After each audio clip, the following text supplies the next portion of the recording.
Bonsoir à tous et bienvenue dans ce nouveau numéro de Nouvelle Vague, exceptionnellement ce lundi. Merci à tous d'être présents. Je vois que vous êtes déjà nombreux. On va recevoir dans cette émission Teddy Boy RSA, qui est une personnalité de l'Internet. Donc je vais dialoguer avec lui, parce que je suis tombé sur un stream où il parlait un petit peu de Sunrise et de Nouvelle Vague et des propos que je pouvais tenir ou des gens que je pouvais inviter. Donc ça va être intéressant de discuter avec lui de pas mal de choses, vous allez voir, en toute détente et en toute bonne ambiance, bien sûr. Et puis on va se faire aussi pas mal d'actu. Je vais essayer d'être rapide pour une fois. On va essayer d'être incisif. Voilà. En tout cas, il y a un gros programme. Donc voilà, installez-vous confortablement. Je vous rappelle, comme d'habitude, sur sunrise.tube, vous avez l'intégralité des émissions et des réseaux sociaux d'ailleurs Sunrise qui sont disponibles, y compris les vidéos censurées. Vous avez aussi, c'est très très très très important pour moi, de plus en plus chaque jour qui passe, parce que c'est tout simplement vital d'une certaine manière, hein. Si le contenu que je vous fais, que je produis et vous plaît, que vous voulez en voir beaucoup plus, etc., n'hésitez pas à soutenir financièrement la chaîne avec donc un abonnement mensuel ou alors qui vous donne le droit du contenu exclusif, bien entendu, en fonction de ce que vous donnez, ou alors par un don ponctuel. Voilà, tout ça, c'est disponible sur le site de Sunrise. Vous avez le lien en description. Vraiment, si ça vous plaît, soutenez, c'est vraiment super, super important. Voilà. Et tant que j'y suis, un autre moyen de soutenir la chaîne, c'est aussi de partager les contenus. Dernièrement, je me suis lancé, avec l'aide d'ailleurs d'un auditeur de Sunrise, hein, dans les shorts. Donc, vous savez, ces petites vidéos courtes. Donc, je vais en faire de plus en plus, que je trouve que c'est assez sympa, même si pour l'instant sur YouTube, ça n'a pas forcément hyper bien marché. Donc, n'hésitez pas d'ailleurs à les regarder, à les relayer. Mais il va y en avoir de plus en plus dans les semaines à venir. Voilà. Donc, n'hésitez pas à mettre ça en avant. Les amis, on est parti pour passer l'actu au shaker. Vous allez voir, il y a du très lourd qui arrive. C'est parti.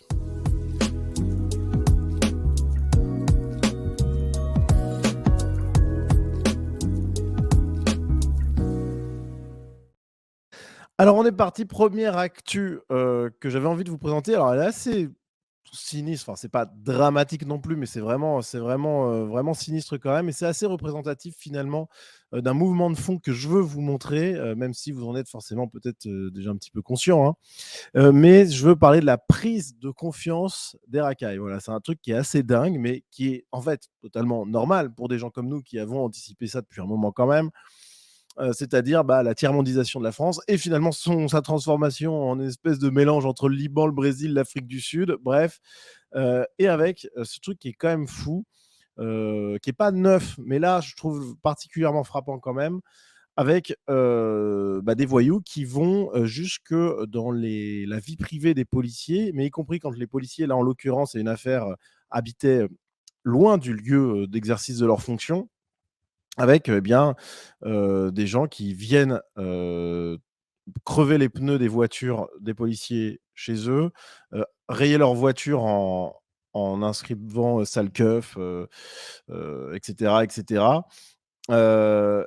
Et alors c'est un tweet d'Amaury Bucco là, c'est un feed, je vais pas vous le lire, c'est pas très important, mais ce qui est intéressant, c'est qu'on voit que, on a des racailles qui viennent jusqu'au domicile privé des policiers, intimider leurs femmes et leurs enfants, qui lors des interpellations, des opérations sur place, n'hésitent pas à donner ironiquement et de manière narquoise en fait, pour narguer, les policiers, des données, privées sur, leur vie privée tout simplement, pour montrer qu'ils savent beaucoup de choses sur cette vie privée et les effrayer tout simplement. Et ça, c'est super important parce que ça montre que tant qu'on n'a pas une réponse extrêmement ferme sur ce genre de choses, ça s'empirera et il n'y aura pas de réponse extrêmement ferme. Hein, spoil, les amis. Sauf si le gauchisme est détruit très rapidement, ce qui est malheureusement pas le sens du vent en ce moment, mais après, bon, pourquoi pas. Mais en tout cas, on va arriver dans des situations où, comme en prison aujourd'hui, les détenus font indirectement la loi parce que les matons sont dans les accommodations raisonnables avec ces gens-là pour essayer eux aussi d'avoir une vie à peu près décente. Bah là, avec les policiers, ça sera exactement la même chose. On va avoir une perte de l'efficacité des policiers. Voilà. Et donc, c'est un cercle vicieux, en fait, qui est en train de se lancer. Et pour rompre ce cercle vicieux, il n'y a qu'une seule chose qu'il est possible de faire, c'est bien sûr de détruire le gauchisme. Voilà. Mais bon, ça se fera pas facilement. Mais en tout cas, voilà, il n'y a pas d'autre solution. Parce que là, ce qui va se passer, c'est comme on en a vu dans les histoires de cours de justice en Seine-Saint-Denis, avec des jurés en cour d'assises qui subissent des pressions de la part d'accusés. Bref, on va vers le tiers-monde, en fait. Donc, bah, la seule manière d'éviter de devenir le tiers-monde, c'est d'arrêter d'importer le tiers-monde et de faire partir un petit peu de gens. Voilà. Euh, mais ça, c'est pas demain la veille, malheureusement. Donc voilà, et Maxime qui dit il y a aussi cette photo où les dealers donnent leurs consignes écrites en bas de leur immeuble. Ouais, c'est assez drôle. Je vais essayer de la retrouver, tiens, pendant que je vous parle, parce qu'on voit qu'en plus, il y a une espèce de normalisation un peu de la chose, puisque les dealers en mettent des affiches imprimées où ils disent aux habitants, vous inquiétez pas, on n'est pas là pour vous embêter, on est là pour faire du business, mais on va essayer de pas faire trop de bruit, on va essayer de pas vous emmerder. C'est assez drôle. J'essaie de vous retrouver en même temps. C'est pas facile parce que je suis en direct, évidemment. J'aurais pu mettre de côté. Bon, écoutez, je la retrouve pas, mais c'est pas grave. C'était assez amusant. De toute façon, vous avez l'idée. Hein, c'est tout simplement des dealers qui placardaient des affiches pour s'excuser du désagrément du trafic de drogue auprès des habitants des tours, quoi. Donc c'était quand même assez génial. Ouais, je la retrouve pas, c'est dommage. C'est dommage. C'est pas grave. Si vous avez le lien, n'hésitez pas à l'envoyer dans le chat. Puisque là, c'est un peu compliqué pour moi de faire le tout en même temps. Mais c'était quand même génial. J'essaie de regarder en même temps. Les dealers, est-ce que je les vois? Ah non, bon, bah, c'est pas grave. En tout cas, voilà, c'était assez amusant, vous avez compris l'idée. Mais là, on est encore dans on est dans la normalisation inverse, c'est-à-dire que d'un côté, on peut attaquer les flics, mais de l'autre aussi, on essaie d'avoir des bons rapports de voisinage. Pourquoi? Parce que les gens qui sont dans les tours, bah, ce sont des extra-européens, ce sont des gens que connaissent les dealers, les racailles et compagnie. Et donc, il y a peut-être une question religieuse aussi, ce sont des bons musulmans, etc. Donc, bah, il faut s'en accommoder, il faut respecter leur vie. Voilà, c'est plus les gens qui étaient là avant, hein, c'était des qui étaient des Européens. Là, c'est plus le cas. Donc, du coup voilà, j'ai retrouvé la chose. Hop, sur le Figaro. Voilà. Nous tenons à ce que tout se passe bien. À Nanterre, des dealers affichent un règlement de bonne conduite dans un hall d'immeuble. Bon, voilà. Bon, bref, vous voyez l'idée, c'est quand même génial. On file vers la tiers-mondisation, mais avec le sourire quand même. Mais en fait, pourquoi? Je vous ai dit, c'est parce que en fait, dans ces tours-là, bah, il n'y a plus que des extras, des musulmans, etc. Et donc, bah, il y a une question de sensiblerie qui touche aussi les extra-européens et les racailles, mais aussi parce que ce sont des gens comme eux, quoi. Donc voilà. Alors, autre actu que je voulais voir, alors celle-là, elle est quand même assez exceptionnelle. On est au Japon et on a un sympathique extra-européen qui vient d'une cité de Seine-Saint-Denis. Seine-Saint-Denis qui est donc le département le plus riche de France, puisque c'est là où il y a le plus d'immigration. Bon, alors théoriquement, ça devrait être un Eldorado. Finalement, il s'agit plutôt du pire département de France, peut-être à l'exception de Mayotte. Je vois encore un lien de cause à effet, mais enfin bon, voilà. Et donc, on a TikToker de Seine-Saint-Denis qui vante la qualité de vie dans une cité chaude japonaise. En gros, l'idée, c'est qu'il va dans une cité qui est considérée comme l'une des plus dangereuses au Japon. Et en fait, il se rend compte que les vélos sont attachés sans cadenas, enfin, sont pas attachés justement, qu'il y a, comme on voit à l'écran, des machines qui distribuent des snacks et compagnie, chose qu'il n'y aurait évidemment jamais dans les cités, comme il le dit lui-même. Hein, dans le 9-3, ça n'est pas possible que ce soit ces machines encore en état de marche et propre, que ce soit les vélos non attachés. À un moment, ils se baladent dans un parc et il y a même un smartphone qui est laissé sur un banc. Bref. Et ce qui est amusant, c'est qu'il dit finalement, voilà, c'est une bonne chose. Et il parle même d'expatriation au Japon. Et là, c'est vraiment la citation de Bossuet. Hein. Dieu se rit des hommes qui chérissent Les effets dont attendez, oh là là, elle est pas évidente à dire, hein. Dieu se rit des hommes qui déplorent les causes dont ils chérissent les effets. Ou Dieu se rit oh putain, je vais pas y arriver. J'ai l'impression d'être dans la cité de la peur là. Dieu se rit des hommes, qui déplorent les effets dont ils chérissent les causes. Voilà, putain, j'y suis arrivé. Et et ça, effectivement, c'est clair et net que pourquoi ça se passe bien au Japon? Pourquoi la cité la plus chaude du Japon, tout se passe bien, on n'attache même pas son vélo, en fait? Pourquoi on peut laisser son smartphone sur le banc et qu'il se fasse pas voler? Bon, effectivement et comme dit, Mortu, tu peux citer son mot de la fin. Alors je pense qu'il blague un peu sur le téléphone, mais en même temps pas tant que ça. Quand il voit le téléphone abandonné sur le banc, il dit, «Bon finalement on fait quoi? Je le prends ou pas? Dites-moi en commentaire si je dois le faire». Bon bref, vous voyez un peu l'état du délire. Mais pourquoi ça se passe bien dans ces zones-là? Mais parce qu'il y a pas d'extra-européens, tout simplement. Je veux dire, c'est l'évidence absolue. On est dans une cité, compliquée. Dans une autre vidéo, il montre, une cité qui est visiblement très pauvre, enfin pauvre, pour le Japon, donc évidemment, c'est pas un bidonville absolu non plus.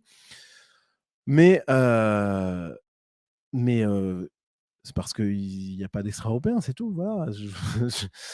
On pourrait trouver plein d'explications alambiquées et qui sont peut-être bonnes à la marge, bien entendu. Il y a des questions sociales, des questions culturelles, des questions civilisationnelles. Enfin, il y a plein d'explications qui, à un niveau ou à un autre, bien sûr, peuvent avoir une importance. Mais l'essentiel, la plus écrasante, celle qui est là, l'éléphant au milieu du couloir que personne ne veut nommer et que moi, je nomme, c'est évidemment, que, sans extra-européens, tout se passe mieux. Et c'est d'ailleurs ça nous rappelle une autre phrase, non pas de Bossuet, mais de Renaud Camus, qui déclare: «Ils viennent chercher en Europe ce que leur présence y abolit».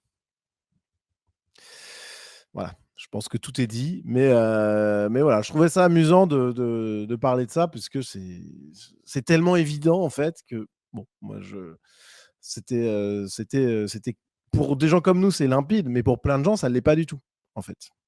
Donc voilà. On enchaîne avec justement, eh bien, quelque chose qui peut nous donner de l'espoir face à ces constats. La semaine dernière, dans, l'émission où j'avais reçu, Raphaël, on avait parlé un peu de l'Irlande, heu et même de la France d'ailleurs, qui par moments, par endroits, se rebellait, et pouvait peut-être, entre Callac, en France, le camp de Rome, en région parisienne, en France aussi la semaine dernière, qui a été démantelé par les habitants. En Irlande, avec ce réveil populaire contre l'immigration, eh bien, je vous disais qu'il y avait des motifs d'espoir. Eh bien, on a une révolte anglaise qui vient aujourd'hui, alors peut-être pas confirmer ça de manière définitive parce qu'on en est encore loin, très honnêtement. Je ne vais pas vous vendre un rêve comme ça, mais honnêtement, je pense qu'il y a quand même des courants de réveil qui parcourent la société européenne. Heu, on le voit ici donc avec, des habitants d'un quartier de Liverpool, Knowsley, je ne sais pas comment ça se prononce, qui ont manifesté de manière, extrêmement virulente, hein, en incendiant même, une voiture de police, contre aux alentours d'un centre de migrants, après qu'il y ait une vidéo qui ait montré un migrant clandestin, qui, a lourdement insisté pour, obtenir des relations sexuelles avec une Anglaise de 15 ans qui a filmé la scène et donc du coup, ça a fait réaction populaire. Ça, c'est intéressant quand même. Donc voilà. Alors par contre, il y a toujours la même problématique, c'est que c'est une révolution qui est spontanée, ce qui est très bien, mais qui manque de structure intellectuelle, idéologique, culturelle, de relais d'opinion et cetera et qu'on est dans l'éruption qui a donc son lot d'excès qui peuvent discréditer s'il n'y a pas derrière une solide structuration intellectuelle idéologique. Et ça, c'est vraiment le gros enjeu des années à venir pour les gens de droite conscients. Je me mets dans l'eau, il y en a d'autres. C'est d'essayer de tout faire pour structurer ces révoltes populaires qui ne vont pas manquer de se multiplier. Et donc ça, je pense que c'est un truc qui est super important puisque sinon on se révolte. Il y a des slogans qui peuvent être diabolisables. Il y a des actes qui peuvent l'être aussi, comme par exemple brûler une voiture de police, etc. Même si je ne dis pas que c'est mal ou pas bien, c'est pas la question. Juste, ce genre de choses, il faut les structurer. Ce genre de révolte, il faut les structurer pour leur donner une respectabilité qui permette à cette colère éruptive et saine, mais diabolisable et critiquable peut-être d'ailleurs, objectivement, et bah, de se transformer en quelque chose de politique. Voilà, pas au sens politicien électoral, mais au sens politique avec un P majuscule. Heu, il faut transformer tout ça. Il faut structurer et ça va permettre ensuite de remporter, des petites victoires, voire même des grandes victoires. Donc, là, ça fait, un motif d'espoir, de plus, dans l'actu et je trouve ça intéressant de le mettre en avant, même si évidemment, c'est pas encore parfait et il y a plein de choses qui, enfin, on est encore dans un monde où va falloir se battre, c'est certain. Mais en tout cas, voilà, c'était plutôt sympa de voir que l'Angleterre, il y avait encore un peu de vie là-dedans. Il y a de la vie chez les Européens, il faut juste réveiller tout ça. Voilà et ça, c'est en partie notre job, là, nous tous, qui regardons cette vidéo et à moi, aussi d'ailleurs. Hem et puisqu'on parle d'Angleterre d'ailleurs, eh bien, je voulais vous montrer, ce résultat d'un sondage, donc c'était en 2017, qui montrait grosso modo, eh bien, que, les élèves français, alors c'est pas une nouveauté, mais, n'ont pas, n'ont pas de compétences en anglais justement, les élèves français.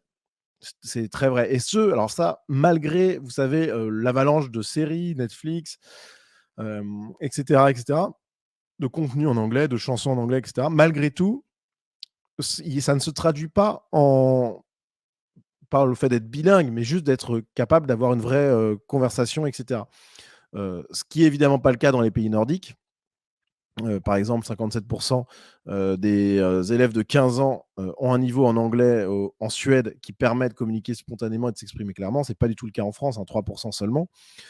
Et je pense que c'est un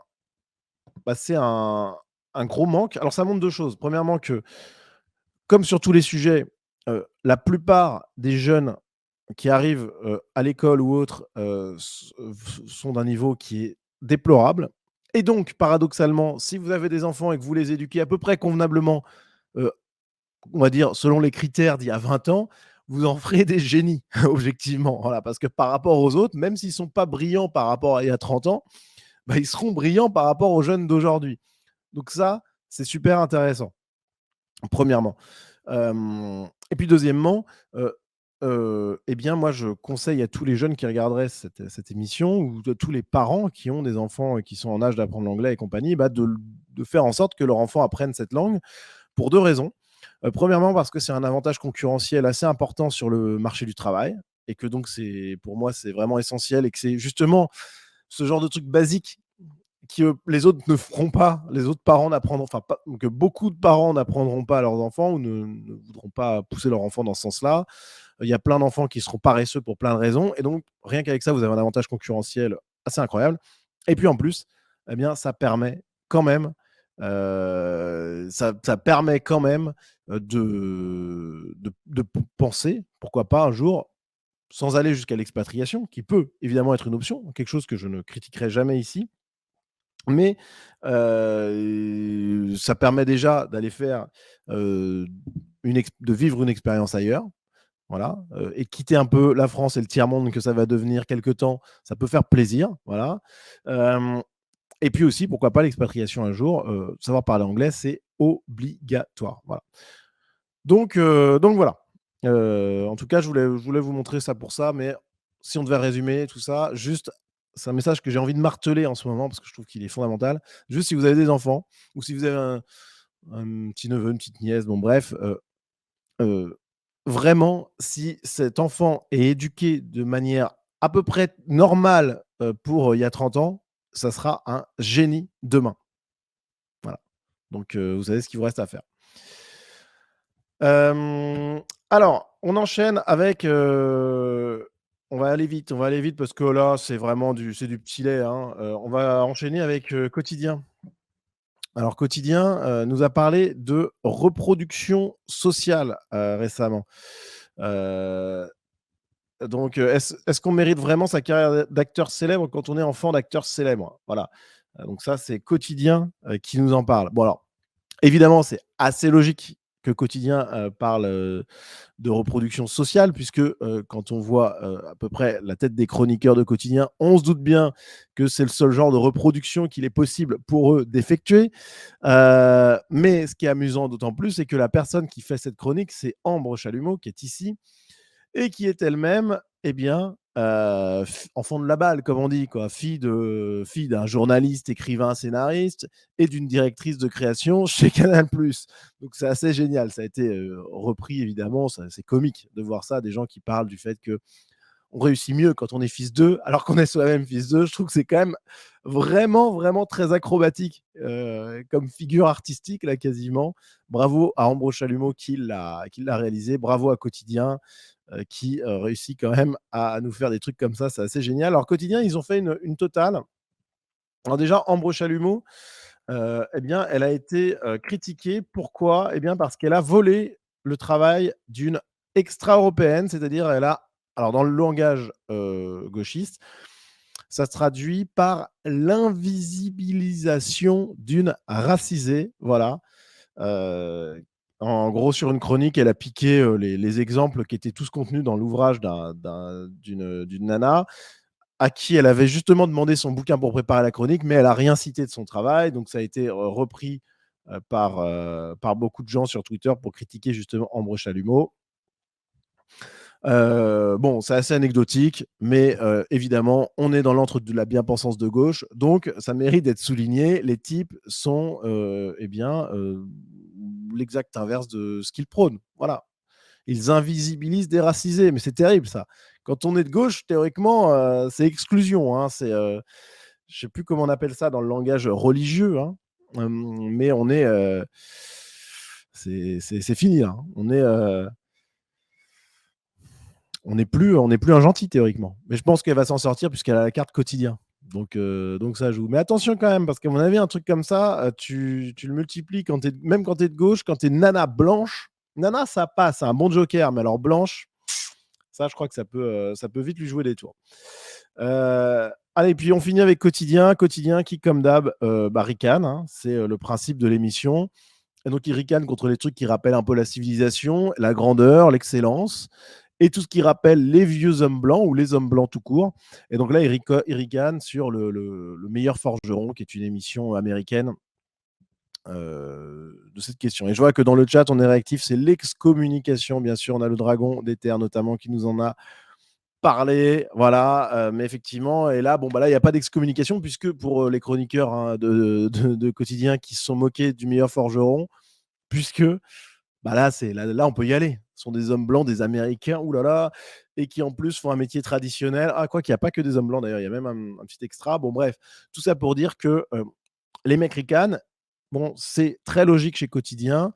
Ils se marrent. Alors, en plus, c'est ridicule. À un moment, ils remplacent le mot épée ou outil par sexe, quoi, pour faire simple. Bon,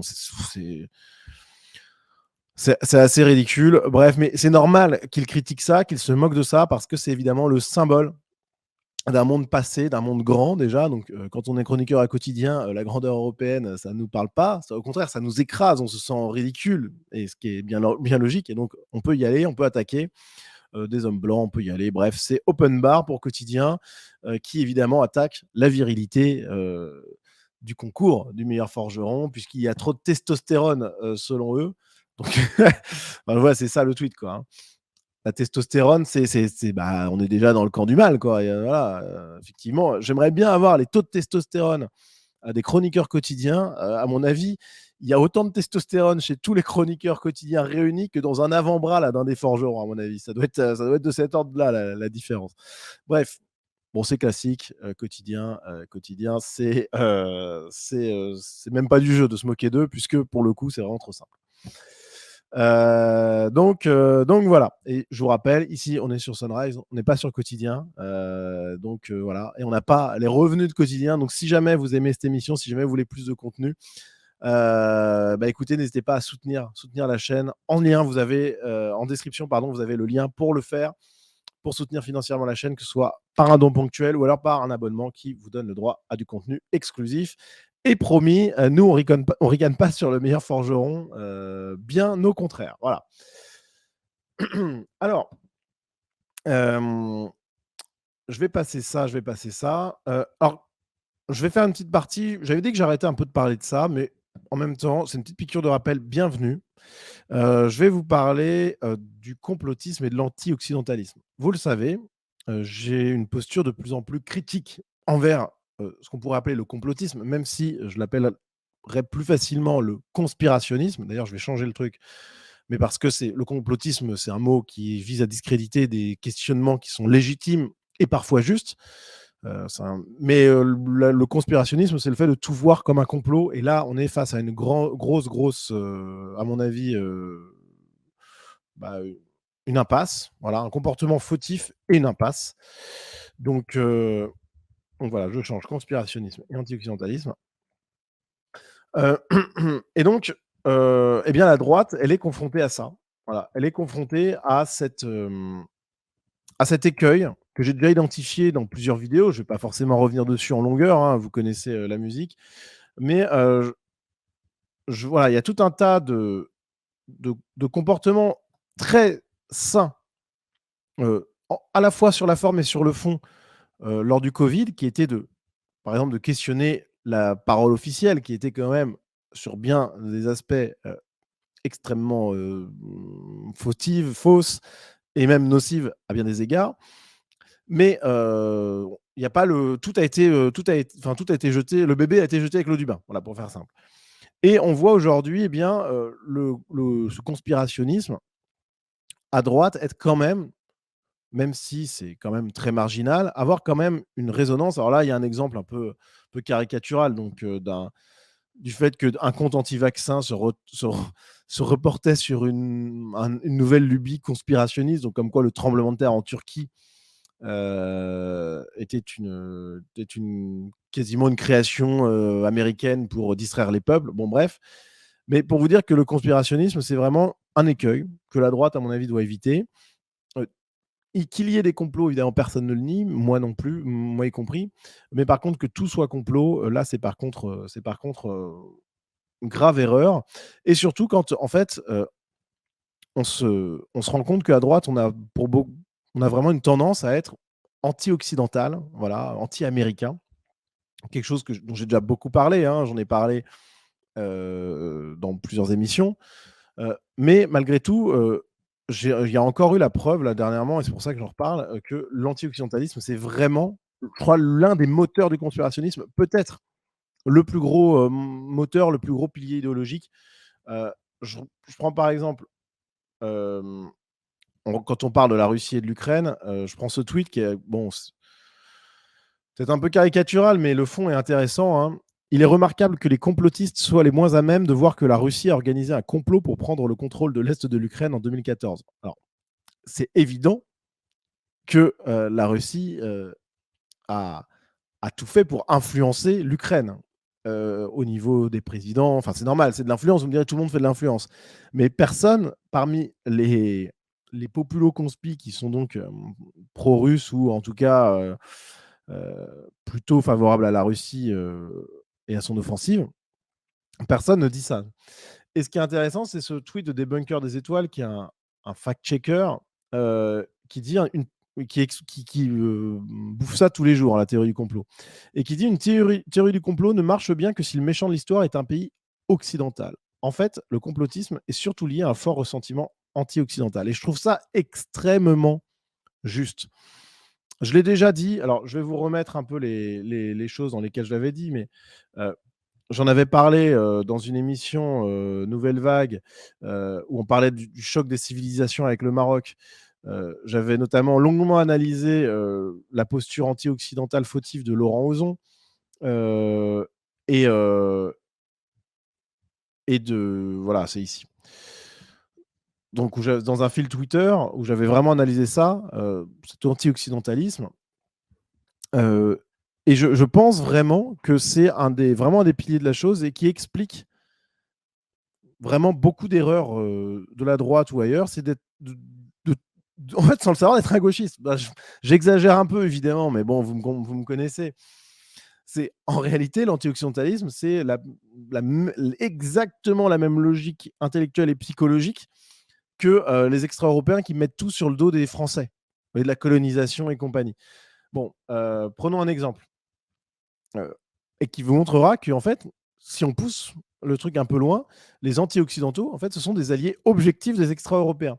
Heu, Prenons par exemple ici cette, ce micro-trottoir, cet extrait d'un micro-trottoir, alors qui est pas forcément ultra représentatif, mais qui en réalité, quand on connaît bien, cette population-là, l'est quand même.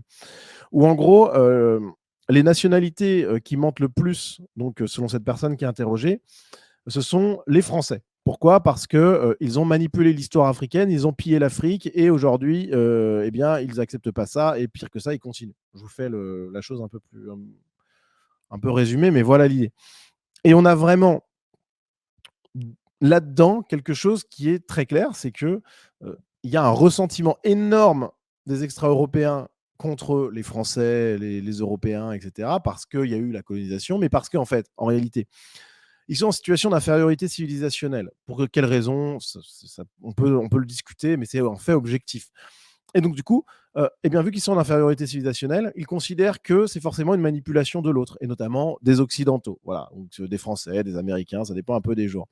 Eh bien, à droite, quand on est anti-occidental par principe, et je pense l'avoir démontré de manière satisfaisante dans cet ensemble de tweets euh, dont je vais vous mettre là, le lien immédiatement dans le chat, euh, eh bien, on est. Alors, il y a des éléments objectifs qui existent quand même, mais on est quand même face à quelque chose qui est de l'ordre du ressentiment face aux puissants. Voilà. Ce qui est quand même le comble pour des gens qui se disent de droite, je trouve. Bon, bref, donc je vous ai fait un long fil là-dessus, je vous invite à le regarder, mais c'est intéressant de voir quand même on a ça qui existe à droite et on a vraiment des alliances objectives entre anti-occidentaux de droite et extra-européens. Et ça se voit d'ailleurs de manière assez incroyable dans le dernier film Wakanda Forever ou Black Panther, enfin je sais pas comment ça s'appelle ce truc-là, j'ai évidemment jamais regardé, où on voit dans ce film eh bien, une propagande anti-française qui montre la reine du Wakanda capturer voilà, des soldats français, hein, c'est explicitement dit comme ça, ou en tout cas c'est quasiment ça, et à les amener, les faire s'agenouiller devant une réunion de l'ONU. Enfin bon, bref, on est dans le délire. Pourquoi? Parce que ces soldats qui sont exactement habillés de la même manière que ceux de l'opération Barkhane au Mali auraient pillé un avant-poste du Wakanda pour tenter de voler leur métal précieux. Bon, bref, tout ça, ça n'a aucun sens. Mais ce qui est amusant, c'est qu'on a vraiment exactement le même ressort. Et là, c'est du film, mais c'est exactement comme ça que pensent les extra-européens dans la réalité. Et le moteur initial, c'est vraiment ce ressentiment face à l'Occident, face à la grandeur de l'Occident. Je trouve que psychologiquement, c'est hyper important à analyser. Voilà. Est-ce qu'il y a d'ailleurs, alors ce film, cette scène est passée un peu inaperçue. Jean Bexon, sur Twitter, on a fait un petit fil. Et ça a même été du coup repris par Sébastien Lecornu, ministre des Armées, qui a donc condamné fermement cette scène-là en rappelant le sacrifice de soldats français au Mali. C'est vrai, on les salue évidemment au passage parce que les pauvres, ils se sacrifient vraiment bah, pour politiquement, pour pas grand-chose, quoi. Mais après, c'est autre chose. Je sais que l'armée fonctionne différemment. C'est pas tant un calcul politique, c'est un calcul de frères d'armes. Et là, il n'y a rien à dire. C'est éminemment respectable. En tout cas, voilà la réaction de Daniel Obono, euh, qui est dans l'anti-occidentalisme aussi, hein. Depuis toujours, l'industrie culturelle des USA promeut son complexe militaro-industriel et son impérialisme, donc impérialisme américain. Euh, que Black Panther soit une rare exception à cela vous offusque plus que nanana. Bref, bon. Sous-entendu, c'est pas grave. Et même aller plus loin, hein, puisque dans un second tweet, Daniel Obono eh bien, déclare aux USA, Canada et Royaume-Uni, le mois de février est consacré à célébrer l'histoire des populations noires. En France, la présidente du groupe macroniste minimise la négrophobie d'un député RN et un ministre condamne l'anti-impérialisme de Black Panther. Et en fait, pour elle, c'est de l'anti-impérialisme. Salir la France dans un truc complètement délirant, c'est de l'anti-impérialisme. Pourquoi? Parce que Daniel Obono, comme beaucoup de gens, y compris à droite, sont des anti-occidentaux. Voilà. Ils considèrent que la puissance de l'Occident, la puissance des États-Unis, la puissance de je ne sais pas quoi, est uniquement basée sur la prédation, la manipulation, etc. Ce qui n'est pas faux en partie, à bien des égards, bien entendu. Mais c'est pas que ça, et voire même très loin de là, puisque la puissance, par exemple, des Occidentaux par rapport à certaines civilisations extra-européennes, ça dépend non pas de manipulation ou de prédation, mais uniquement d'une, comment dire ça, de plus grande capacité cognitive, d'une plus grande richesse civilisationnelle. Bon, bref, vous mettez ce que vous voulez, mais c'est pas de l'impérialisme. Et vraiment là-dedans, il y a quelque chose qui est très important psychologiquement. Voilà. Je vous renvoie pour plus d'infos vers le fil que j'ai fait sur Twitter, vers les émissions perspectives que j'ai réalisées sur cette question, qui vous éclaireront bien plus en longueur. Mais c'est un sujet qui est très important parce qu'on a une droite qui peut être dans l'impasse par rapport à ça. Et donc, euh, je vais m'arrêter dans quelques minutes parce qu'on va recevoir Teddy et j'ai envie de parler longuement avec lui. Donc, je vais pas dire tout ce que j'avais à dire là-dessus. Mais sachez quand même que c'est important de le noter.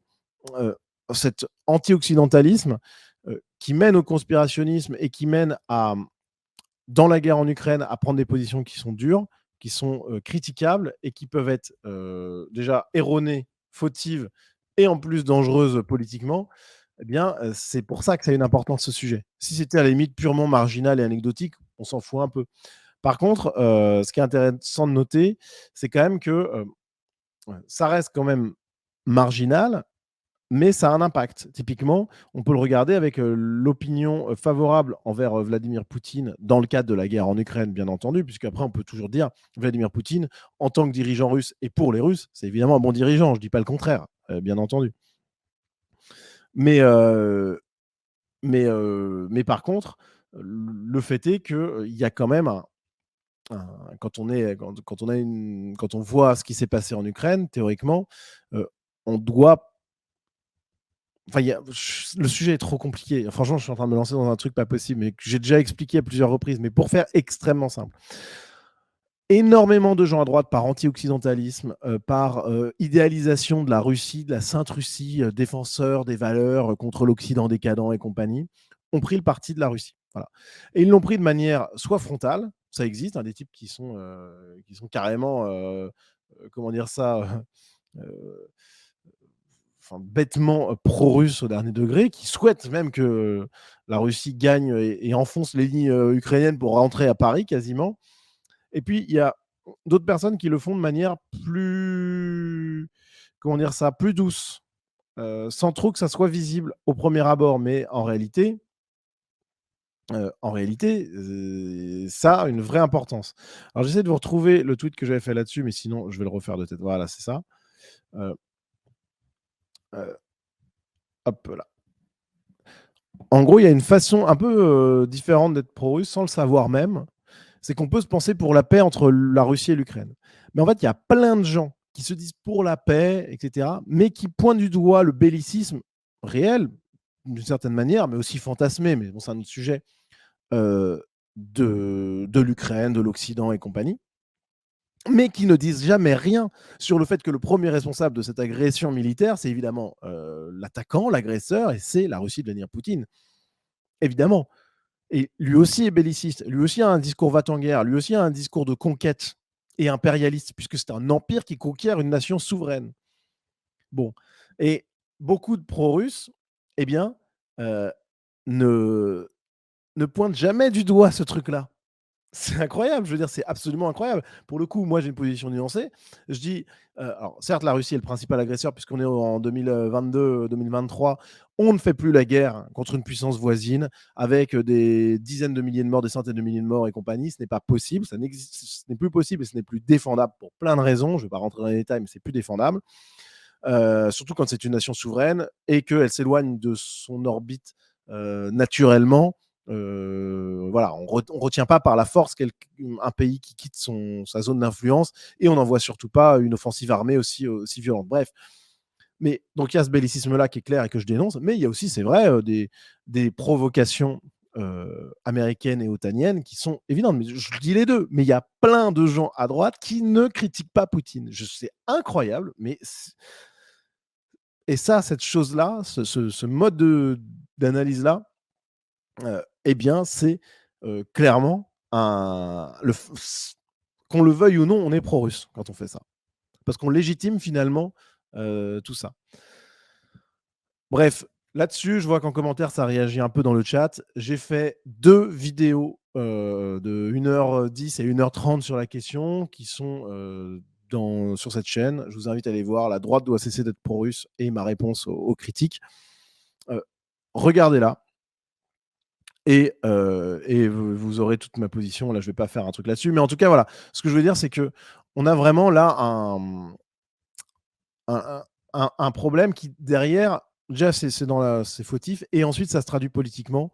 Et donc, par le soutien à Poutine, le soutien à la Russie, qui se traduit dans des sondages, alors qu'on mesure de cette manière-là. Ce n'est pas parfait, évidemment, parce que je le redis, on peut considérer que Poutine est un bon leader pour la Russie, tout en disant qu'il a tort sur l'Ukraine. Et donc, je ne sais pas exactement si ça se traduit de la même manière dans ce sondage. Par exemple, on pourrait considérer qu'il y a des gens qui le considèrent Poutine favorablement dans ce sondage, mais qui pourtant critiquent sa politique en Ukraine. Mais bon, partons du principe quand même que l'ensemble des Français est quand même très clair. Hein. Il n'y a que 9% des Français qui considèrent Poutine favorablement. Par contre, on a beaucoup de gens qui le considèrent favorablement. Alors, la France insoumise, on est à 20%, ce qui est assez incroyable. Je ne me l'explique pas parce que même la nostalgie de l'URSS, voilà. Alors, je me l'explique en fait par l'anti-occidentalisme, encore, hein, finalement, d'une certaine manière. Pour moi, mon avis, c'est le seul truc explicatif parce que la nostalgie de l'URSS, je ne pense pas que ça soit autant. Donc, il y a vraiment l'anti-occidentalisme qui pèse. C'est le côté les USA dominent, donc il faut abattre les USA et l'Occident, voilà, y compris soi-même au passage, mais enfin bon, pourquoi pas. Et alors, le Reconquête qui est à 25% d'opinion favorable. Ce qui est malheureusement une preuve que ce conspirationnisme de droite, malheureusement, il a de l'impact. On le voit aussi, Rassemblement national, 13%, c'est globalement dans le même ordre que le reste de la population, ce qui est un petit peu étonnant, puisque quand même, on pourrait s'attendre à beaucoup plus. Mais il faut croire que tous les gens plutôt favorables à la Russie sont partis chez Reconquête. C'est peut-être ça l'explication. En tout cas, voilà. Bon, je ne vais pas m'étendre là-dessus, parce que je vous dis, c'est un sujet qui est complexe. Je vous invite à regarder les vidéos que j'ai faites sur la question, à regarder le fil Twitter de réponse à Laurent Ozon, qui reprend beaucoup d'arguments de premier ordre, je pense.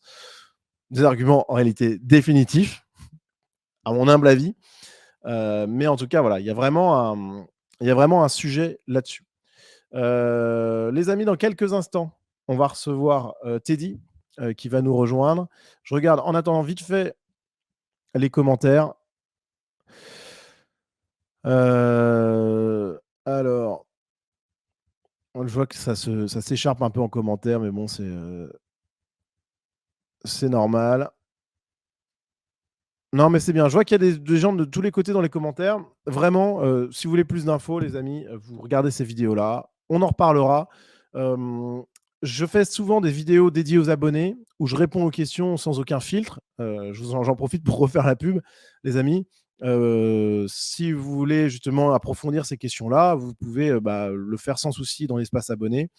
Vous avez le lien en description pour me soutenir, soit faire un don ponctuel, soit justement acquérir ce statut d'abonné et pouvoir justement me poser plus de questions si vous en avez, etc. etc. En tout cas, ça c'est important de soutenir la chaîne. Les amis, on va faire place à Teddy qui va nous rejoindre tout de suite. Salut Teddy. Ah voilà, je suis là, excuse-moi. Alors, Ok. je connais très mal ce logiciel, donc il faudrait me dire si le son est correct, etc., et si l'image est bonne aussi. Écoute, a priori, tout est bon. On voit ton manteau de pimp parfaitement. Donc, C'est pas un manteau de pim, c'est un pyjama. C'est encore mieux. donc non, non, écoute. Et puis pour le son, les amis, vous qui êtes en commentaire, n'hésitez pas à dire si le son est bien équilibré entre tout le monde. Pas de souci, mais a priori, tout va bien. Le son est peut-être un peu fort chez toi. T'inquiète, t'as rien à faire. C'est moi qui vais le gérer. Ok. Je vais le baisser un petit peu. Et puis comme ça, on verra. Vous dites hein, en commentaire. Bon, ça va, Teddy? Ça va, ça va. Oui, oui, ça va, ça va. J'ai une petite légère fatigue. Je suis désolé, mais je vais me réchauffer un peu. T'en fais Bah, pas. écoute, on va essayer on va essayer de te redonner le sourire. En tout cas, c'est bon, t'es attendu, hein, t'es attendu dans le chat, ça c'est clair. Bon alors écoute, je t'ai invité ce soir parce que je suis tombé complètement par hasard en plus sur ton live où tu parlais de Sunrise. Évidemment, pas du tout dans un clash, mais tu parlais quand même de trucs et je voulais discuter de ça avec toi. Bah, déjà, il faut dire aux spectateurs qu'on a eu l'occasion de se rencontrer qu'une seule fois. Ouais. Enfin, en vidéo. Ouais. À l'occasion du sujet de, je sais plus comment il s'appelle, C'était c'était Marvel Marvel. Fitness. Marvel, Et où exactement. J'ai tu regardé. t'invitais des gens sur TVL, c'était à l'époque où tu travaillais sur TVL, Ouais, et il fallait que exactement. tu traites de l'affaire Marvel. Enfin bon, on a eu l'occasion de communiquer à ce moment-là. Ouais. Je t'avais trouvé très pro, etc. Moi, j'étais très content de voir que tu avais démarré ta chaîne tout seul aussi. D'ailleurs, c'était la première fois que je venais sans casquette. Ouais, tu De vois, toute ma pour carrière. TVL. Oui. Ouais, mais c'était cette émission-là, je l'ai regardée parce que je me suis dit, mais c'était quand ce truc-là déjà? Et oui, on s'était vu et tu t'avais réagi sur l'affaire Marvel. C'était à l'époque, hein, c'était il y a plus de 2 ans maintenant en réalité, hein, c'était en Oui, 2020. je Donc, t'avais sorti que ça allait être un piège. ouais. Non, mais t'avais été mesuré. T'avais été bien mesuré parce qu'on s'était rendu compte après qu'au début, les premiers remous, on s'était dit, bah voilà, il se fait avoir par une nana qui est un peu hystérique et tout. Et en réalité, bah, les torts étaient très largement partagés. Donc, Au moins, ouais, au moins on peut dire ça si on veut être ouais, sympa. ouais. Mais typiquement, c'est pour ça que je t'ai introduit à ça. Typiquement un piège de néo-droite, c'est-à-dire prendre parti pour Marvel parce que c'est l'homme musclé contre la femme de gauche, Ouais. alors qu'en fait c'est un piège. Ah ouais, Voilà. c'est vrai. Franchement, c'était assez chaud hein, parce que quand tu avais vu chacun enfin, avait sorti sa petite vidéo qui expliquait le truc et tu te disais, putain, mais en fait, le type est une merde, quoi. C'est un salaud intégral, quoi. Alors après, bon, il y a des choses qui expliquaient aussi le fait qu'il se soit monté la tête parce qu'elle avait inventé un truc à un moment, inventé une dick pic ou un truc comme ça. Bon, donc tu comprends. Enfin, mais bon, moi, s'il y a une histoire comme ça, jamais je fais ce qu'il lui a fait, quoi. Donc bon, bah, bon, bref, on va pas revenir sur cette Ouais, affaire, donc mais c'était drôle, c'était drôle. Mais en tout cas, ouais, voilà, c'est la seule occasion où on a eu à parler. C'est vrai que là, le fait que tu tombes sur ma vidéo, donc en fait, c'est le live. Est-ce qu'un art de droite est-il souhaitable? ouais, Alors, c'est vrai qu'on a quand même beaucoup trash talké, on dira, sur Sunrise. On a quand même pris ton émission, Sunrise, comme support pour donner une opinion défavorable à un art de droite. Il faut être clair. On a été le plus sympa possible, mais c'est vrai on s'est quand même servi de ton émission à ce moment-là comme support ouais. pour dézinguer le concept. Donc c'est certain que ça doit être un peu, pour toi, ça a dû être un peu vif quand même. Non, Un non, peu non, sur pas du ton tout. bras. En fait, ce qui est juste, en fait, moi, je l'ai appris via le groupe des Prohibés, qui est un collectif d'artistes qui s'est senti attaqué par ce que tu as dit. Ce sont des gens Ouais. vraiment super en plus, donc comme ça, c'est l'occasion de les défendre. Mais, qui n'ont pas compris un peu justement la virulence de la chose. Et en fait, en regardant ça, je me suis rendu compte que c'était par rapport à une de mes émissions. Donc du coup, j'ai regardé et j'ai vu que tu parlais de ça et je pouvais comprendre. En plus, vous passez sur l'affaire Lola. Alors, vous disiez, ouais, ça profite un peu et tout. Franchement, c'était abusé parce qu'en plus, moi, franchement, c'est la vidéo où j'ai fait zéro promo perso et zéro. J'ai même pas mis les pubs YouTube, les trucs comme ça, tu vois. Bah, jamais, tu vois, Ah, évidemment, mais pour pas. Et on conteste je pas me le fais fait que vous insulter ayez d'être un une rapace, vraie quoi. émotion et que vous l'ayez traité avec, comment dire, dignité. Ouais. Mais nous, avec Pierre, là, on est en train d'écrire un livre de jeu de rôle, qu'on est assis le cul sur une chaise depuis 2 ans, c'est ce qu'on dit régulièrement. Et on a vu ça comme un spectacle. Ah ouais, mais c'était pas ça. Et c'est vrai que, putain, j'essaye de me replacer du point de vue d'un gauchiste. Les gauchistes ont dit que les droitards faisaient de la récupération. Comment veux-tu Voilà, au moins ça a été assumé, par exemple, par Bah oui. Conversano, qui a dit oui, et je crois que toi Bah aussi oui. tu l'avais dit. Oui, on fait de la récupération et on a le droit de le faire. Mais n'empêche que, putain, c'était la première fois qu'on voyait une vraie récupération de la néo-droite, Ah ouais. la droite jeune. Et ben, pour moi, c'est pas beau à voir. Ah mais non, mais alors, Après, voilà, c'est une question personnelle, mais c'est vrai que c'est pas. Je suis pas. non, mais en Je me fait, il retrouve fallait faire plus, un quoi. truc. Il fallait faire un truc. Et justement, j'ai voulu éviter à tout prix le truc glauque, angoissant et larmoyant. Tu vois, vraiment, j'ai voulu éviter ça. Et alors, tu vois, genre, j'ai tout mis en noir, j'ai pas mis de pub, j'ai pas Oui, fait de oui, pub, de oui. promo. Tu vois, même les Non, mais bien prohibés. sûr, mais dans le domaine de la Passer. récupération, c'est l'une des plus dignes que j'ai vues. C'est moins grossier que les récupérations qu'on peut voir à la télé, etc. Ouais. C'est un exemple de dignité de récupération, mais ça reste une récupération. Après, je sais. Moi, je vais te dire pourquoi. Parce que, en fait, je l'ai noté. Hein, j'ai noté les points d'avance. Ouais. Je vais te la donner maintenant. Comme ça, on va pas parler Ok. dans le vent. Et après, je te laisse ton introduction. Ah oui, t'inquiète. La grande question fondamentale, qu'elle soit sur mon live à propos de toi ou à propos de la nouvelle droite, ce qui me met en porte-à-faux, comme diraient certains, je voudrais qu'on se pose vraiment la question, là, avant de commencer à parler. Pour moi, c'est la question essentielle. Est-ce que c'est souhaitable de convertir les gens de gauche en gens de droite? Pour moi, c'est principal. Je dis pourquoi.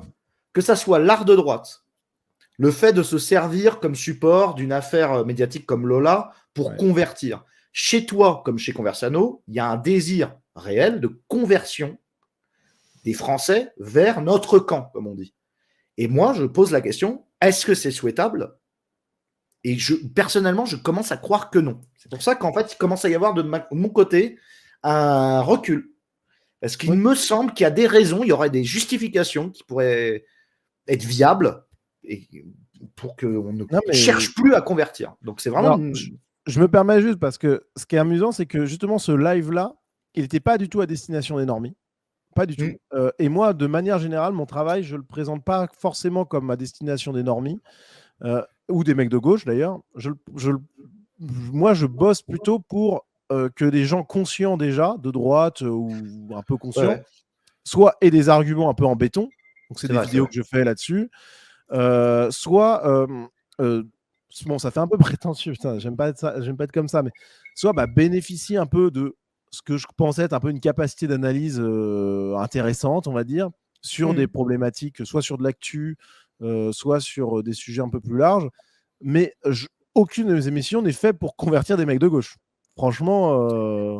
Oui, non, mais après, bon, voilà, là, c'est vrai que, là, bien sûr, bien sûr. En tout cas, oui, mais après, le fait est que, regarde, si je te pousse un peu au bout, donner des arguments en béton aux droitards, c'est bien pour qu'ils puissent en public convertir. Ouais, mais pas des gauchistes forcenés, c'est mort ça. Mais non, mais je parle pas d'extrême. Hein. Bon, ok. Alors vas-y, je te laisse ton intro parce que quand même, il y a encore des gens qui me contestent dans le chat, donc j'imagine qu'il faut ou me présenter ou expliquer pourquoi est-ce que tu m'invites. Parce qu'ils vont se dire, mais qu'est-ce qu'on en a à branler de la vie de ce connard? Pour faire simple, Teddy Boy, alors c'est Teddy Boy RSA, de son, si je mets le nom de famille avec, voilà.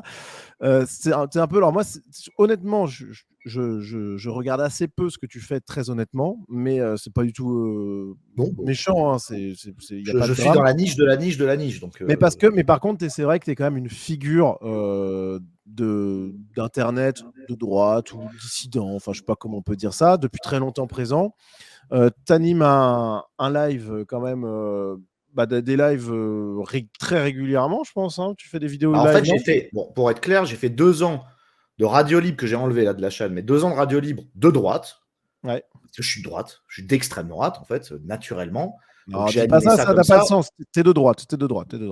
Oui, mais moi, je me suis toujours ressenti d'extrême droite. Après, ça ne veut peut-être pas dire grand-chose pour toi, mais moi, je me suis toujours senti d'extrême droite. J'ai voté Le Pen à partir de 18 ou 19 ans. Voilà, bon, bref, je suis d'extrême droite, quoi. Donc, je ne me présente pas autrement. J'essaye pas d'esquiver les balles. Et de fait, avec Cro-Blanc, donc Cro-Blanc s'est agrégé un peu, et puis après, il est devenu co-animateur. Et à 2, on a fait une radio libre pendant 2 ans et demi, que maintenant, je ne fais plus. Donc, c'est pour ça, maintenant, c'est un peu ambigu. De temps en temps, je fais des lives, de temps en temps, non, mais c'est parce que ça fait 2 ans qu'on bosse sur le livre de jeu de rôle, là. Okay. Donc, j'ai des périodes où on est en illustration, etc. Donc là, ma chaîne a un peu... Ça veut rien dire. En ce moment, je n'ai pas de présence réelle médiatique, quoi. Non, mais t'es une figure quand même. Voilà. On va dire, oui. Bon, donc du coup, tu t'as fait ton live où tu critiques justement l'art de droite et compagnie. Tu cites Sunrise, pas du tout en défaveur, mais quand même un peu en critiquant à la marge. Mais c'est pas grave, c'est la vie. Franchement, moi, je m'en formalise pas du tout. Mais alors, vraiment pas du tout. Au contraire. Et Et du coup, quand je suis tombé là-dessus, je me suis dit, bah voilà, il y a des choses qui sont dites qui sont vraies, qui sont intéressantes. Alors, je n'ai pas écouté les 3 heures, hein, voilà. Mais il y a des choses qui sont dites qui sont intéressantes. Il y a des choses qui sont un peu inexactes, notamment, tu vois, je trouvais sur vos critiques quant au traitement de l'affaire Lola. Je pense que franchement, j'avais essayé de faire les choses un peu bien, tu en as déjà parlé. Mais je me suis dit, mais surtout, le but, c'est d'en parler, quoi. Parce qu'effectivement, en plus, tu te plaignais, et peut-être à juste titre d'ailleurs, c'est vrai, mais c'est un peu une erreur de ma part plus que de la malice, hein.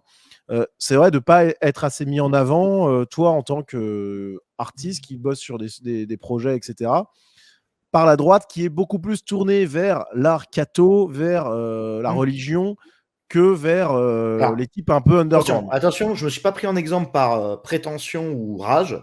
J'ai pris en exemple, moi, Cro-Blanc, même si tu l'as mis en avant, hein, mais Cro-Blanc, qui s'en plaint souvent que la droite ne le mette pas en avant, et à juste titre, par exemple. Je suis d'accord. Je suis d'accord. Kitsune, qui fut un temps à bosser un peu dans ce milieu-là, maintenant elle a complètement lâché l'affaire, et sûrement d'autres que j'oublie ou qu'on ne connaît pas, justement parce que personne ne les met en avant.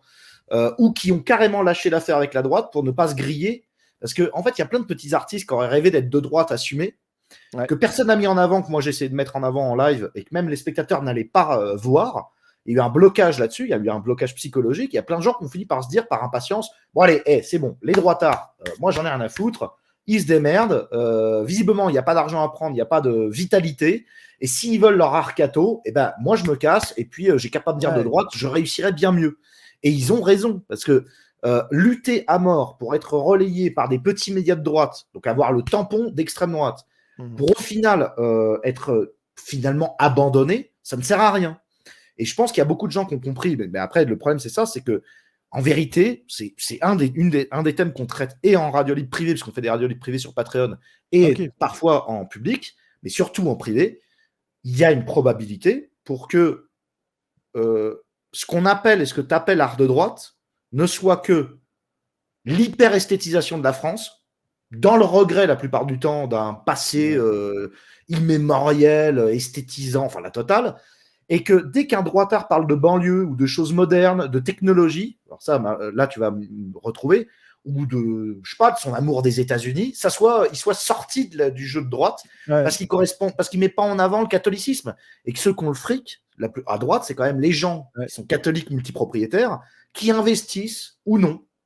Et il y a comme une soumission des artistes au Christ, en fait, malheureusement, si on veut faire vulgairement. Et toi qui te dis pas religieux, tu dois comprendre ça.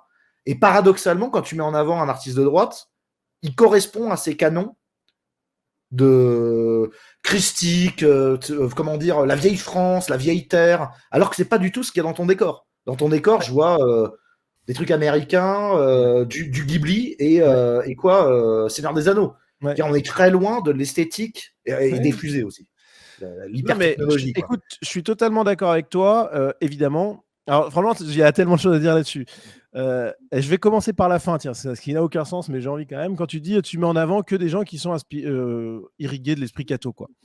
Je le fais avec grand plaisir d'ailleurs, mais c'est vrai que j'aimerais parfois faire autrement. Mais force est de constater que le 80%, 90% de l'imaginaire artistique de la droite, c'est ça. Et on peut le déplorer, et moi-même, du coup, je mets en avant des choses qui, du coup, ça pourrait faire un espèce de cercle vicieux à tes yeux, tu vois. Donc, je comprends que c'est problématique, mais en même temps, bah, moi, j'ai envie de mettre en avant des gens, donc bah, je mets en avant ce qui se En fait, présente. t'es piégé. C'est-à-dire que t'es piégé. Toi, tu C'est pas dis, grave à non partir plus. d'aujourd'hui, il y a une libre antenne où toutes les semaines, je vais mettre en avant un artiste. Ouais. Donc, tu regardes dans ce qu'il y a, et le problème, c'est qu'en France, il n'y a pas beaucoup de bons artistes. Parce qu'il y a aussi un truc dont on ne parle pas. Et ça, je l'ai dit par contre en live, je suis désolé si ça irrite, Ouais.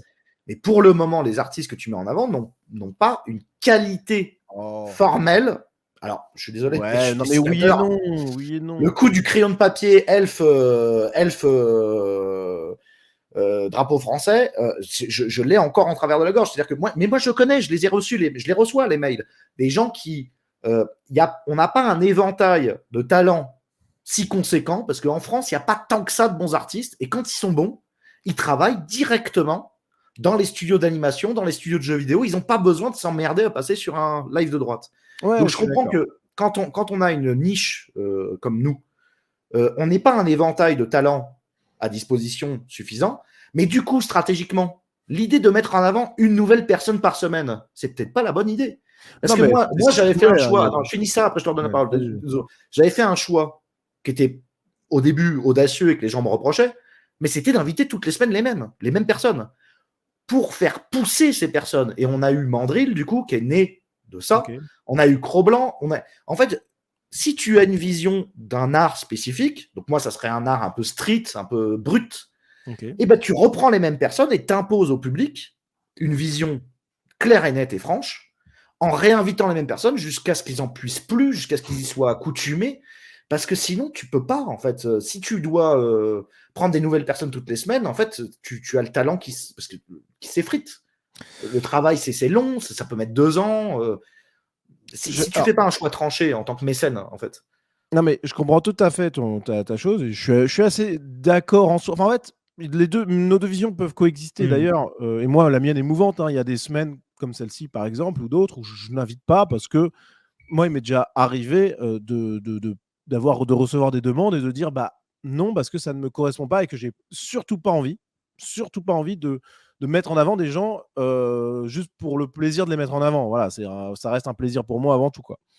Alors, je te trouve quand même un peu dur parce que oui, effectivement, il y a des artistes qui sont peut-être artistiquement et techniquement avec des lacunes, ok, Jason mais il y a Jeune. aussi, mais il y a quand même, j'ai fait passer quand même des mecs qui étaient vraiment très, très, très costauds, hein, que ce soit dans le dessin, que ce soit dans l'artisanat.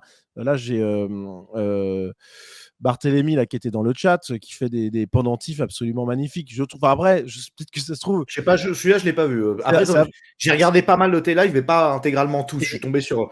Je, je suis mais tombé, ouais, moi, non, mais je te oui, parle évidemment. des Je vais pas te profils faire le qui, pour moi, sont Non, pas mais bons. je vais pas te faire le procès, effectivement, mais j'ai quand même fait passer des gens qui étaient quand même très, très techniquement, moi j'ai trouvé hyper bons, d'autres qui étaient effectivement un peu moins à l'aise techniquement, voilà, mais en même temps, bah, il faut bien commencer, il faut bien se poser. Et je pense que c'est pas indéfendable comme choix. Mais évidemment, j'aimerais bien qu'on ait sous la main des mecs qui sont vraiment calés, ou alors effectivement, pourquoi pas, comme tu as fait, euh, par exemple, je prends Barthélémy, qui est un super, super artiste et qui en plus soutient Sunrise, je le dis au passage, qui est abonné Sunrise, et ben, je pourrais le mettre toutes les semaines. Et franchement, je pourrais le mettre beaucoup plus en avant encore. C'est vrai que c'est une bonne idée. Parce que Mais regarde, la télé, ils ont fait un choix qui est radical, qui est très bon. Même quand l'artiste n'a pas d'actualité, on le fait passer pour qu'il donne son opinion. En fait, c'est c'est comme vrai, ça que tu installes une vision c'est artistique vrai, à un c'est vrai, artiste, c'est en lui faisant, c'est vrai. en le reprenant. En fait, tu fais un choix à un moment, tu dis, OK, celui-là, c'est un bon, celui-là, je l'ai vérifié, celui-là, il est stable. Donc, celui-là, en attendant qu'il ait fini sa prochaine œuvre, qui va mettre par exemple 1 an ou 1 an et demi, eh ben, on va le faire passer ponctuellement sur des thématiques justement artistiques et on va l'installer Ouais, ouais, ouais, t'as dans raison. l'inconscient des spectateurs. Non, non, mais Bon, après, complètement. non, mais tu vois, c'est un choix, par exemple, tu vois. Hmm. Ça peut être une méthode. Et je vois que Barthélémy dans le chat, il est partant pour ça, hein. Chroniqueur Ah, tu régulier. m'étonnes. Non, mais carrément. Bah, en plus, Barthélémy, il est au top. Non, mais en tout cas, voilà, c'est vrai mais il y a une vraie problématique qu'il faut que tout le monde saisisse à droite, qui est très, très vraie et qui est un peu sulfureuse, parce qu'effectivement, elle nous met en porte-à-faux avec une des plus grosses postures de droite, qui est quand même la religion. Je dis pas une posture dans le sens négatif, hein, parce qu'il y a des. Enfin, voilà, moi, j'ai des membres de ma famille qui sont extrêmement catholiques, je respecte ça à 100%. Moi-même, j'aimerais parfois, je me dis, la grandeur catholique, j'ai envie qu'elle revienne sur certains points, bon, alors sur d'autres, peut-être moins, mais c'est vrai qu'on a une population française qui, très globalement, est déchristianisée, hein, quasiment au dernier degré, hein. Même les Mhm. cathos sont souvent des cathos de gauche qui n'ont plus grand-chose à voir avec la doctrine catholique, hein. Si on leur parle de la doctrine catholique sur l'avortement, l'homosexualité, les trucs comme ça, bon, ils sont plus catholiques en réalité. Bon. Donc on a, je sais pas, quelque chose de l'ordre de 5% de vrais catholiques en France. Et encore, Mhm. je suis généreux, je pense. Mais par contre, on a 70% de la droite, qui, en tout cas, baigne dans cette mystique-là. Et c'est vrai qu'il y a une problématique là-dessus, puisqu'il y a plein d'artistes de talent qui, du coup, bah, sont pas dans ces codes-là et sont donc vus comme bah, des gauchistes, quoi, tout simplement. Comme tu as dit, celui qui va pas être qui va pas être catho va être mis un peu en dehors du truc. S'il est pas anti-américain, voilà, il va être mis en dehors de la C'est la chose. notion de décadence. Ouais. Machin a dessiné une scène érotique. Quelle décadence! Non, c'est pas de la décadence, c'est de la performance. Ça peut être même très bon. C'est d'ailleurs ce qu'on bouffe. Je veux dire, même dans les trucs catho, il y en a, de la sexualité, le sein nu, derrière le voile. Je veux dire, non, c'est pas de la décadence. C'est pas, on traite de la banlieue, mais où va le monde ça n'est pas sur ça qu'il faudrait passer son temps. Il faudrait s'intéresser aux grandes choses. Il faut marquer l'écart. Ce qui est beau est vrai, ce qui est vrai est juste, ce qui est juste est dur. Les grandes colonnades, les grandes statues, ce Ouais, qui moi, est ça me parle ce durable. discours-là quand même. Eh oui, mais les mecs, on est à l'ère de l'IA. C'est-à-dire que, Ouais, par exemple, ne serait-ce que le dessin, l'illustration, c'est des choses qui sont peut-être vouées, pas à mourir, mais en tout cas à être assistées par ordinateur. On a dépassé le cadre du moment où on travaillait avec Photoshop. Maintenant, l'intégration avec le numérique, c'est juste définitif dans le monde de l'illustration. Ça y est, en fait, il y a des questions qui étaient hier des obsessions décadentistes des droitards qui sont maintenant des résolutions complètes. non Donc, mais il y a un moment, on va pas rester sur des. Enfin, en fait, on est. Bon, après, je te dis pas que tu en fais la promotion, mais quand même, parce que j'ai pas fait que de regarder les dessins. J'attaque pas que les dessins. D'ailleurs, dans le chat, j'en ai vu 2-3. Bande d'enculés, vous avez bien bouffé les mecs. Hein, maintenant qui m'insultent, vous avez bien bouffé les gars quand on faisait les lives. Hein, mais bref, c'est pas grave. c'est-à-dire quoi, ils ont bien bouffé. Mais non, mais ils ont bien bouffé. Ils en profitaient bien des lives à l'époque où on allait dans leur sens, et puis maintenant Ok. ils crachent dans la soupe, quoi. Ok. Mais ce que je veux dire, c'est que les, je sais plus où est-ce que je voulais en venir. Non, mais, non, mais si tu veux, je peux rebondir parce que ce que tu dis, en fait, le point fondamental, je ne l'ai pas soulevé dans ta première diatribe, il est extrêmement juste. Et c'est moi, à travers de la droite, que je veux combattre de toutes mes forces à partir de maintenant, même s'il y a évidemment du bon aussi là-dedans, mais c'est le côté très réac. Voilà, très, Oui, alors c'est ça que je voulais dire, excuse-moi. c'est chaud. Vite fait, parce que je vais te laisser. C'est juste pour te dire que je n'ai pas fait que de regarder les dessins des gens que j'ai pas appréciés qui passaient chez toi, en tant qu'artiste, je les ai écoutés. Ouais. J'ai écouté leurs propos. Et entre les gauchistes néo-convertis à la droite depuis 1 an, qui viennent gratouiller les centimes, ou, parce qu'il y en a certains, ou les gens qui viennent de se révéler artistes à 19-20 ans et qui en fait sont encore dans le fantasme du beau et du dur, ce ne sont pas des voies artistiques qui ont du sens. Et je vais te le dire, en tant qu'artiste, si tu restes là-dedans, tu te corromps, tu te fatigues et tu te fixes des mauvais objectifs, selon moi. Okay. Et donc, de fait, c'est des messages en fait qui sont envoyés, qui sont même au-delà de la politique, qui sont des messages politiques que les artistes se mettent dans la tête et qui vont les stériliser et leur faire perdre peut-être jusqu'à 3 ou 4 ans dans leur travail, même si c'est pas mauvais, mais je veux dire. Et donc, le fait est que des fois, tu sais, bon, après, je sais pas si tu dessines ou que tu fais de la musique ou quoi, mais des fois, tu sais, l'art, c'est aussi de l'expression, du hurlement, de la sexualité, c'est aussi l'apprentissage d'énormément de choses qui sont absolument pas compris dans cette vision de l'art de droite. Okay. Tu sais, on dit art de droite, c'est l'objet fini, prêt à acheter, et puis l'argent, il reste dans le milieu. Mais c'est pas que ça, l'art. L'art, c'est aussi qu'est-ce que fait l'artiste, qu'est-ce qu'il fait de sa vie, etc. Vas-y. Non, mais tu as totalement raison et ça rejoint, moi, l'un de mes gros trucs. J'ai fait tout un speech là-dessus dans l'émission sur Vaincre ou Mourir avec Christopher Lann, où j'ai fait en solo à la fin un petit truc contre le côté réactionnaire de la droite que je trouve absolument déplorable pour plein de raisons. Même si, je le redis, évidemment, sur plein de sujets, il vaut mieux être réactionnaire et conservateur que moderniste, bien entendu, sur plein de sujets. Mais globalement, c'est ce culte du passé qui est toujours, qui est assez dramatique, je trouve, et effectivement, qui peut se retrouver sur la question de l'art, mais qui peut se retrouver aussi en politique, hein, qui peut se retrouver sur plein de sujets. Et c'est un travers mortel de la droite que de refuser certains bons aspects de la modernité au nom du rejet de la modernité, justement. Ça, c'est moi, j'ai une question à te poser, par contre, là-dessus. Vas-y. Qu'est-ce que tu dis des pensées réactionnaires qui seraient bonnes, lesquelles? Parce que je voudrais vérifier. Typiquement, si tu prends pour le coup ce qui est la décadence, très claire et nette, dans 2 éléments qui me paraissent centraux, typiquement comment dire ça, la mise en avant des formes de déviance sexuelle et de déviance, on va dire, familiale, tu vois, voilà. Ça me paraît mieux d'être conservateur, et même si c'est être taxé de réac, je m'en fous complètement. Et aussi, d'une certaine manière, même si ça se discute, parce qu'il y a eu beaucoup de progrès dans la pédagogie moderne, en réalité, derrière, il y a un peu de rose sur le tas du fumier, mais l'éducation, par exemple, je pense qu'il y a un gros retour en arrière à faire sur plein de points. Même s'il y a quand même des choses modernes. Oui, c'est vrai que là, je te l'accorde complètement. Parce qu'en fait, ce que j'allais dire, c'est par exemple, tu vois, que des fois, on associe l'idée de stopper l'immigration a une pensée réactionnaire, mais en vérité, stopper l'immigration, Le Pen n'a jamais été au pouvoir, donc c'est pas réactionnaire que de le penser, ce serait Non. presque progressiste d'imaginer Ouais. que le monde puisse prendre conscience que dans une ère mondialisée, on peut remettre des frontières autrement. Enfin, bon.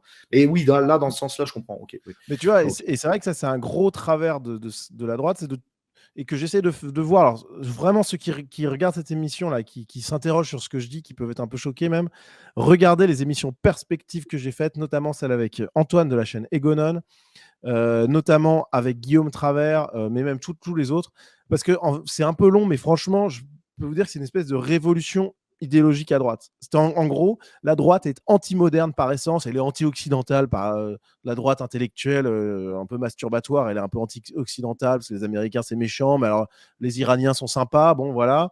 Et puis elle est anti-moderne parce que la modernité c'est pas bien. Mais en réalité, c'est qu'une posture, puisque sur plein de sujets, la modernité est Et c'est exceptionnelle. pour ça que je trouve particulier le fait de défendre un point de vue moderniste de la droite et de l'autre côté, ne mettre en avant que des figures traditionnelles, Ouais. esthétiques, tu vois, des images d'Épinal complètement passéistes, Parce que ça fait rêver même quand pas même un exécutées peu. correctement, tu vois. T'avoueras quand même que on peut pas. À un moment, il faut avancer avec la forme et le fond. Il faut demander aux artistes qui vous entourent de fabriquer une imagerie qui correspond à votre idéologie. C'est pas faux. Non, Parce mais que oui. Parce que, en plus, le pire là-dedans, c'est que Christopher Lann et toi, vous êtes les plus proches de ce que je regarde ou de ce que je fais ou de ce que je dis avec Conversano, tu vois. Même si moi, je suis un peu en décalage par rapport à vous, mais je veux dire, et pourtant, je me retrouve à vous attaquer. Pourquoi? Parce qu'il y a un moment, j'ai l'impression que vous faites les putes pour encore les cathos. Et c'est ce que j'ai dit en live. Hein. C'est que vulgairement, je suis désolé, mais moi, j'en ai marre de voir des jeunes de droite se Ouais. prostituer, encore une fois, quémander auprès des riches cathos. S'il vous plaît, des subventions. Regardez ce qu'on est capable de faire. On a dessiné Jésus. Ah, bah, si vous avez dessiné Jésus, ah bah, tiens, 100 euros. Ah, on va aller loin avec 100 euros. Là encore, franchement, tu me fais un mauvais procès et je vais m'en expliquer là tout de suite parce que c'est important. Mais sache que les lignes idéologiques que j'ai prises ces derniers mois, dernières semaines, elles sont hyper compliquées. Hum. Généralement, alors tu as genre, comment il s'appelle, Ozon, qui avait dit ouais, manque de courage, les mecs vont recevoir des subsides de la CIA et compagnie. Oui, Mais oui, non, c'est en vrai. fait, il y a une ligne idéologique qui est tellement choquante pour plein de gens que je me Hum. coupe Oui, oui, déjà mais moi de aussi. relations proches. Oui. Et en plus, si je faisais un truc effectivement très, très, très conspirationniste, très anti-occidental et très catho, mais je me ferais des couilles en or. Je déconne pas, c'est Oui, oui, simple. je sais. Voilà, Non, mais c'est pour j'ai ça, là, des moi, je vois exemples dans ton concrets chat, autour de il y a moi. Artium, tu vois, par exemple, qui nous dit que j'ai fait du forcing pour vendre des merdes, soi-disant, de Corda, etc., ce qui est complètement faux. On n'a fait aucun forcing. On a invité un mec pour vous expliquer qu'on pouvait être graphiste et gagner de l'argent. Point final. Tout en signant le fait que c'était une publicité, histoire Ok. de dire attention, c'est une publicité en partie. On parle, mais on fait la pub de ce mec-là. Et ça se transforme en haine anti-fric. C'est-à-dire, ah, Teddy Boy, il a essayé de se faire du fric, c'est minable. Et par exemple, il y a un truc, c'est à droite, vous aimez bien être des gros gauchistes bien dans la merde. Vous aimez votre merde, vous aimez être dans la merde financièrement, tu vois. Ça, c'est un truc. Et donc après, vous vous retrouvez à droite à devoir dire, ben alors, tu sais, au dernier moment, le moment où vous allez devenir clochard, et alors on fait comment pour trouver de l'argent? Et alors tout ce qui reste, c'est faire la quête. Voilà. Donc, ben, qui? Les cathos, les mecs qui ont du pouvoir. Donc c'est après, vous êtes les putes de quelqu'un. Une fois que comme vous n'êtes pas capable de générer votre propre bénéfice par le minimum de libéralisme syndical, j'ai envie de dire, hein, c'est-à-dire du donnant-donnant, du travail à Ouais. travail, comme vous êtes dans le refus en fait de l'argent total, le moment où vous êtes assoiffé, eh ben, vous demandez pitance. Voilà. Et c'est le résultat. Alors qu'une économie, ça se construit au fur et à mesure. Je suis Mais, d'accord. mais c'est pour ça que toi, pour moi, ça va dans le mur. C'est-à-dire qu'à partir du moment où vous mettez, mais bon, c'est ça que j'ai voulu dire dans le live, hein, c'est juste pour te Ouais. réaffirmer ça. À partir du moment où vous mettez en avant des choses qui sont contradictoires avec votre idéologie, vous attirez à vous, par l'esthétique, des gens qui sont persuadés que vous travaillez dans leur sens. Le jour où tu vas les contredire, et je le sais parce que tu as fait une vidéo contre tes propres abonnés à un moment, qui t'avaient trash talk, le moment où tu vas très légèrement les contredire, les mecs, ils vont devenir malades. Mhm. Moi, je le vis en ce moment, et j'en suis très content qu'il y ait un divorce avec mes spectateurs, mais avec une partie de mes spectateurs, ils sont fanatiques. Donc, des fanatiques, ça réagit comme des fanatiques, comme n'importe quel type d'adversaire. ça devient, en fait, tu nourris en ton sein des fanatiques. Ah mais je suis d'accord, hein, mais pour le coup, je trouve que c'est effectivement un gros problème et je connais des gens dans le milieu, hein, des influenceurs, des trucs comme ça, qui sont un petit peu prisonniers de ça et qui Mmh. le savent et qui Ouais. le voilà, alors on n'en a pas parlé clairement, mais je sais qu'ils le sont. Moi, par exemple, c'est une de mes grandes forces, mais c'est aussi le fait que je suis pas millionnaire, hein, clairement, très, Ouais, très, ouais, très, bien très sûr. loin de là. J'ai pas énormément d'abonnés en réalité. C'est pour ça d'ailleurs que si vous aimez ce que je fais, soutenez-moi. Mais globalement, je prends une ligne qui est complexe, qui est vraiment sur. Je suis une ligne de crête. Et je sais que ça peut me porter préjudice, hein, donc je comprends ça. Euh, mais je pense vraiment que de plus en plus, on va cette complexité-là et on va dire ce rejet on va dire, de posture un peu réactionnaire par principe, etc. Je pense que ça va payer un jour ou l'autre. Bah, j'espère, hein, en tout cas. Bon, sinon, je ferai autre Oui, je chose. crois, mais Mais en bon, fait, le truc, c'est qu'il y a un nœud. Il y a un nœud. Moi, ce qui m'a fait tilter sur ton live, c'est plusieurs fois, tu dis acheter, puisque c'est de droite. Ce qui ouais. sous-entend acheter, c'est la cause. Mm. Alors, le problème, c'est qu'il n'est pas question de la qualité de ce que tu es en train de proposer. Il est question. Non, mais je veux dire, c'est pas dans la balance. Bon, tu dis c'est beau, mais surtout, c'est de droite. Alors, on achète pour créer une économie commune, c'est une chose. Sauf que là, on est dans la quête. On n'est pas dans de la fabrication. Normalement, il faut un peu de libéral. Il faut que l'artiste ou le créateur de n'importe quoi, même d'objets, la cause, c'est pas la cause de droite, c'est pas comment dire une corporation où il y aurait une caisse commune et puis on distribuerait à tous les gens qui signent. Parce que c'est l'impression que ça donne à force. C'est d'ailleurs ce que font les gens quand ils se convertissent de gauche à droite. Tu sais, c'est des artistes ratés, puis ils se Ouais. convertissent, ils se mettent de droite pour essayer d'aller prendre de la pitance, puis après ils se barrent. Bah, ça Ils font existe parce que du aller-retour. coup, le public est moins exigeant à droite que Et puisqu'on est sur une non, question c'est qu'en fait, politique. on les programme mentalement. Pro-Blanc, il a fait partie de ça, et donc toi, tu continues là-dedans. On leur dit, achetez ces deux droites, genre, il y a une caisse commune. Non, mais il y a de ça Ah qui ouais, se mais génère, tu vois. ce que je propose quand je dis ça, alors par exemple, tu vois, j'ai une rubrique partenariat que je fais pas cette semaine parce que j'ai pas les bouquins qu'il faut. Je recommence la semaine prochaine, mais avec la nouvelle librairie où je présente un bouquin par semaine, je peux te dire que je mens pas. C'est un vrai bouquin que j'ai aimé. Pareil quand c'est des artistes, même si effectivement Oui, parfois c'est oui. techniquement un peu moins bien, je trouve quand même qu'il y a quelque chose d'intéressant à faire. Non, mais Je vends pas de bien la sûr que merde. c'est Bon, jamais. moi Non, mais je prends pas de c'est la com sur les direction artistes. que prennent les choses. Je l'ai fait, ce truc. Donc, j'ai vu comment ce que ça prenait la direction. J'ai fait un moment de ce truc. Et donc, du coup, tu te retrouves à un moment où, quand tu te dis, bon, alors maintenant, il faut créer une économie en fait, qui est basée sur le service. Parce qu'en fait, quand tu veux sortir de la logique comment dire, politique, quand tu veux essayer d'étendre ton influence en tant qu'artiste ou créateur ou même proposition de, je sais pas, de trucs libéral, j'en sais rien, n'importe quoi, artisan, tu as envie de sortir, donc là, c'est la qualité qui prime, puisque à l'extérieur, ils ne vont pas t'acheter parce qu'ils sont de droite, parce qu'ils ne sont pas de droite. Hein. Et bien là, à ce moment-là, tu te fais trash talk par ton propre public. C'est-à-dire, tu essaies de t'en sortir. Ah, tu essaies de sortir du sérail. Et c'est cette dynamique, je le vois dans ton chat, là, Artyom, c'est exactement ce qu'il fait. C'est marrant, ce truc. Et donc, moi, je l'ai vécu, ce truc. C'est-à-dire qu'en en gros, quand tu commences à proposer quelque chose qui ne serait pas du sérail, en tant qu'artiste, Ouais. tu n'as plus le droit de sortir. Ça devient une mafia, en fait, potentiellement. Puisqu'ils t'ont Je acheté comprends. pour te soutenir. Donc, ils veulent que tu restes maintenant. Tu comprends? Pour Ouais. 20 balles, ils achètent ta vie. Mais non, mais c'est vrai. Bon, en Non, tout mais cas, je moi, comprends c'est tout ça, en fait, qui me non, gêne. mais C'est pour ça que je écoute, t'avais dit que. c'est intéressant. Je pense qu'on peut dézoomer un peu parce que là, on Bien s'est sûr, un peu, bien sûr, bien sûr. on a parlé Je de voulais montrer un Sunrise, peu voilà. le. Mais en plus, pour le coup, c'est vrai que je reconnais la pertinence de ton propos sur plein de points, mais c'est vrai que typiquement sur mon cas, moi, je trouve que ça s'applique pas des masses parce que même s'il y a ce côté-là que tu dis avec justesse, globalement, je pense quand même être sur une ligne un peu différente. Mais bon, passons. En tout cas, c'est intéressant. Euh, euh, cette question Ah, justement là de tu dis que c'est différent quand tu proposes ton site, tu dis soutenez-moi. ouais. Et tu ne dis pas je propose. Attention, Ah bah c'est si, je normalement. propose en contrepartie, il y a du contenu exclusif. Oui, mais le dis pas. Normalement, ça devrait pas être en contrepartie. Normalement, regarde. Normalement, ça devrait être je propose ça sur un site privé. Si vous voulez y Ouais. accéder, achetez-le. Oui, ok, oui, ok. Et non, mais ça. Oui, mais ça paraît rien. Mais Ok. je te jure, moi, je suis en communication avec Corda en privé très souvent. Et en fait, il est complètement sorti de l'idéologie politique. Bon, déjà parce qu'il y correspondait absolument pas et qu'il énervait les gens parce qu'il faisait du porno, etc. Mais notamment parce qu'il y a un moment, on s'est clochardisé en groupe en essayant à tout prix de calquer la démarche des gauchistes. Tu vois, c'est-à-dire ce Ouais, non, côté je comprends un peu le truc. solidarité, associatif. Et en fait, on creuse notre tombe avec cette mentalité, ce langage, etc. Mais bon, bref, vas-y. Maintenant, Non, excuse-moi. mais je note. Bon, après, moi, l'honnêteté m'oblige à dire, quand j'entends le nom de Jean-Marie Corda, j'ai immédiatement, et je suis désolé si ça te heurte, si c'est un de tes amis, mais des alertes arnaqueurs qui s'allument de tous les niveaux, parce que le peu que je suis de lui, je vois des choses qui me font bondir, mais c'est. Ah non, mais il rend fou sur le plan commercial.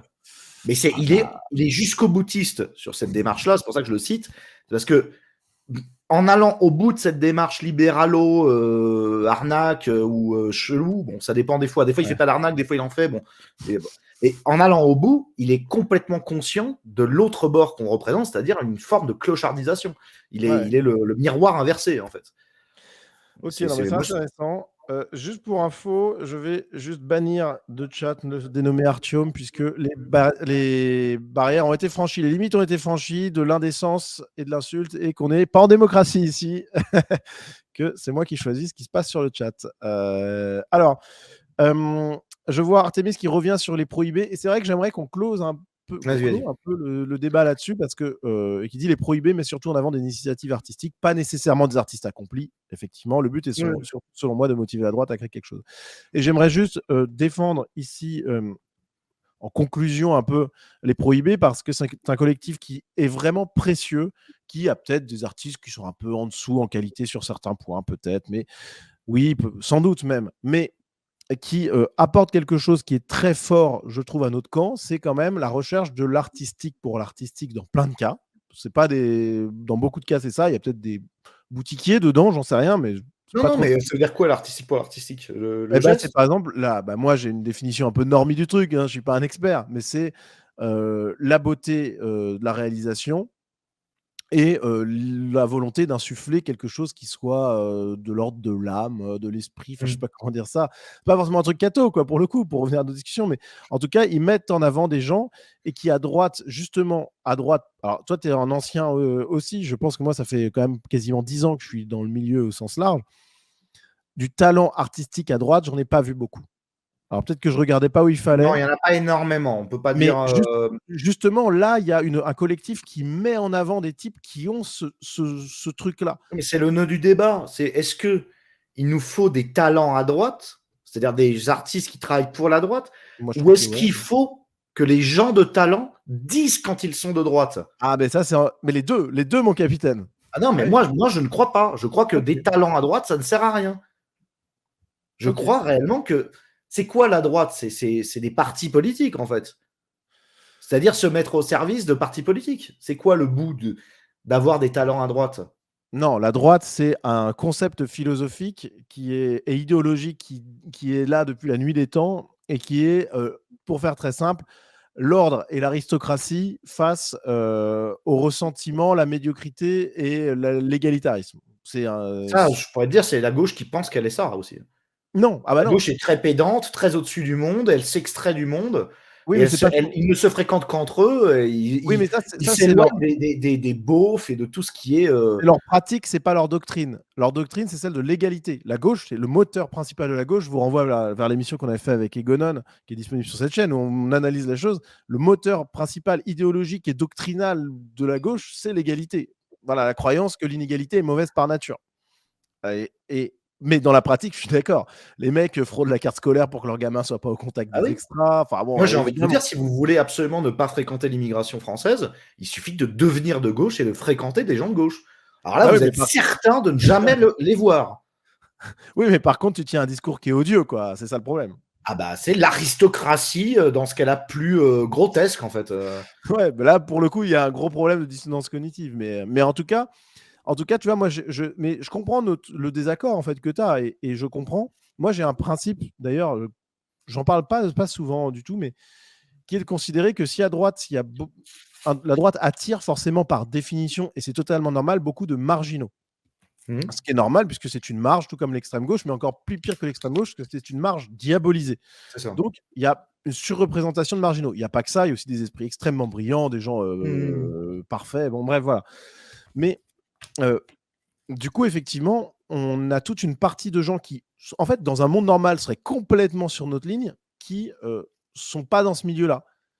Et effectivement, si on avait un discours peut-être un peu meilleur, un peu plus ciselé, si on avait des trucs un peu moins marginaux, justement, bref, on pourrait avoir des gens normaux, entre guillemets, chez nous, beaucoup plus qu'il y a aujourd'hui, même s'il y en a quand même de plus en plus, heureusement.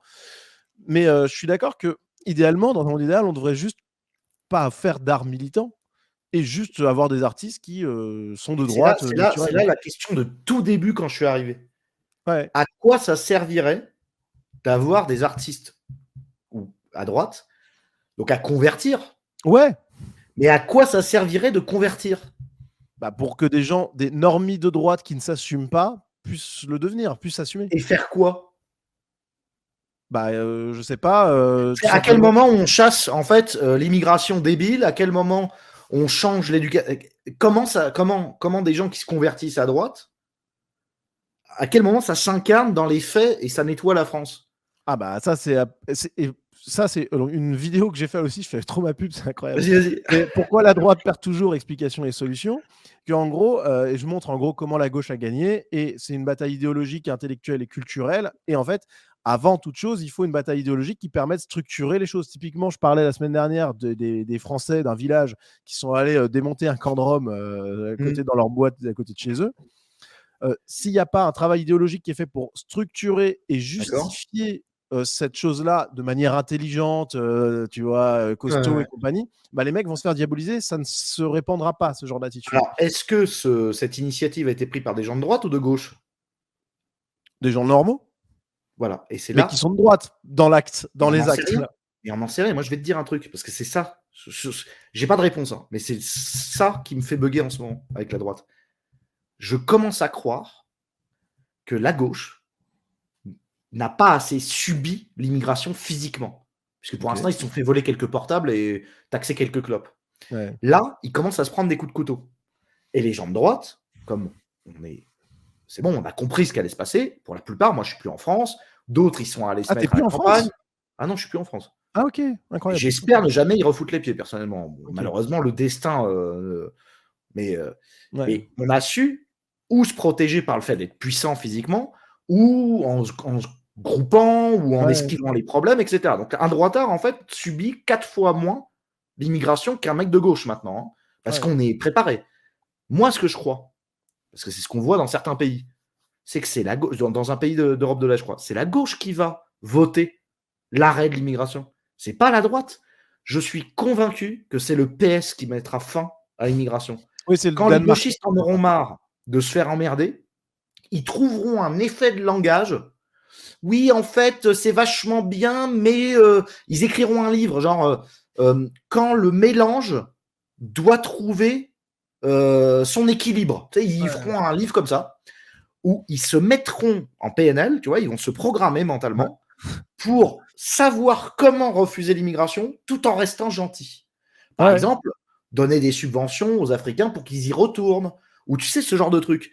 Et les gauchistes resteront de gauche, ils sont massivement de gauche, la France est de gauche, c'est comme ça, historiquement, même on pourrait se poser la question de savoir si c'est pas le catholicisme qui naturellement les a portés à être comme ça, et je crois qu'ils trouveront leur solution entre eux, avec leur langage, et que ça ne nous regarde pas. Je crois que si le destin est dans les mains des normies et des gauchistes, c'est à eux de trouver des solutions et pas à nous. Et je crois réellement qu'on perd du temps.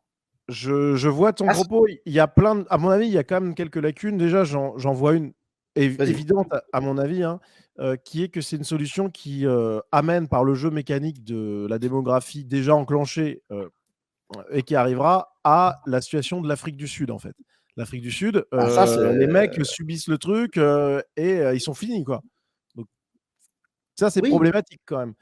Et puis surtout, c'est aussi parce que en fait, si la droite avait le problème de la droite, de manière générale, à mon humble avis, c'est que bon, alors elle a un énorme manque de rigueur dans le sens où elle ne s'interroge pas elle-même sur ses postures, elle n'interroge pas ses visions politiques, elle n'est pas capable de justifier ses avis, sauf sur certains trucs très précis, genre typiquement l'immigration, là, bon, tout le monde est bien rodé, tout le monde a l'argumentaire, tout le monde est bon, ok.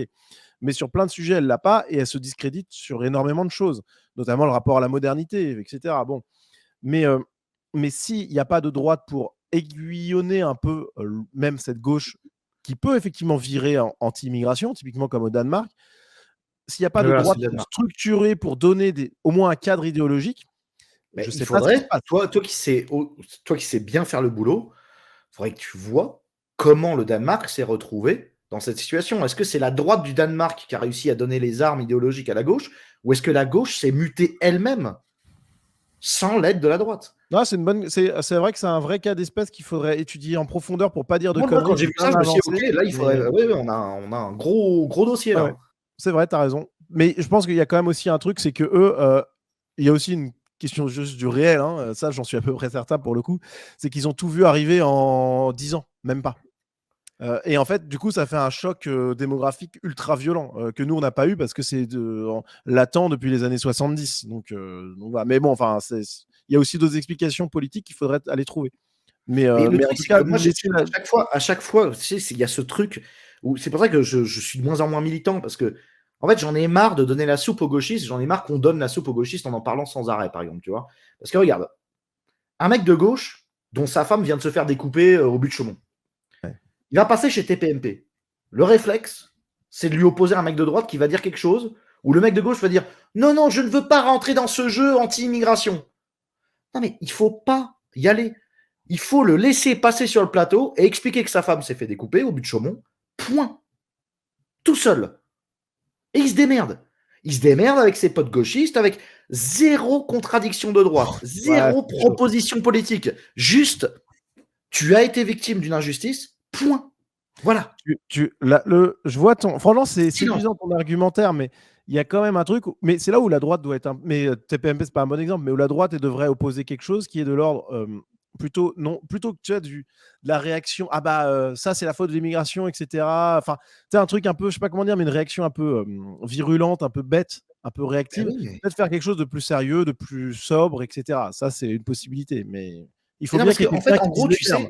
sais, t'as remarqué quand même qu'à la télé, c'est toujours ça.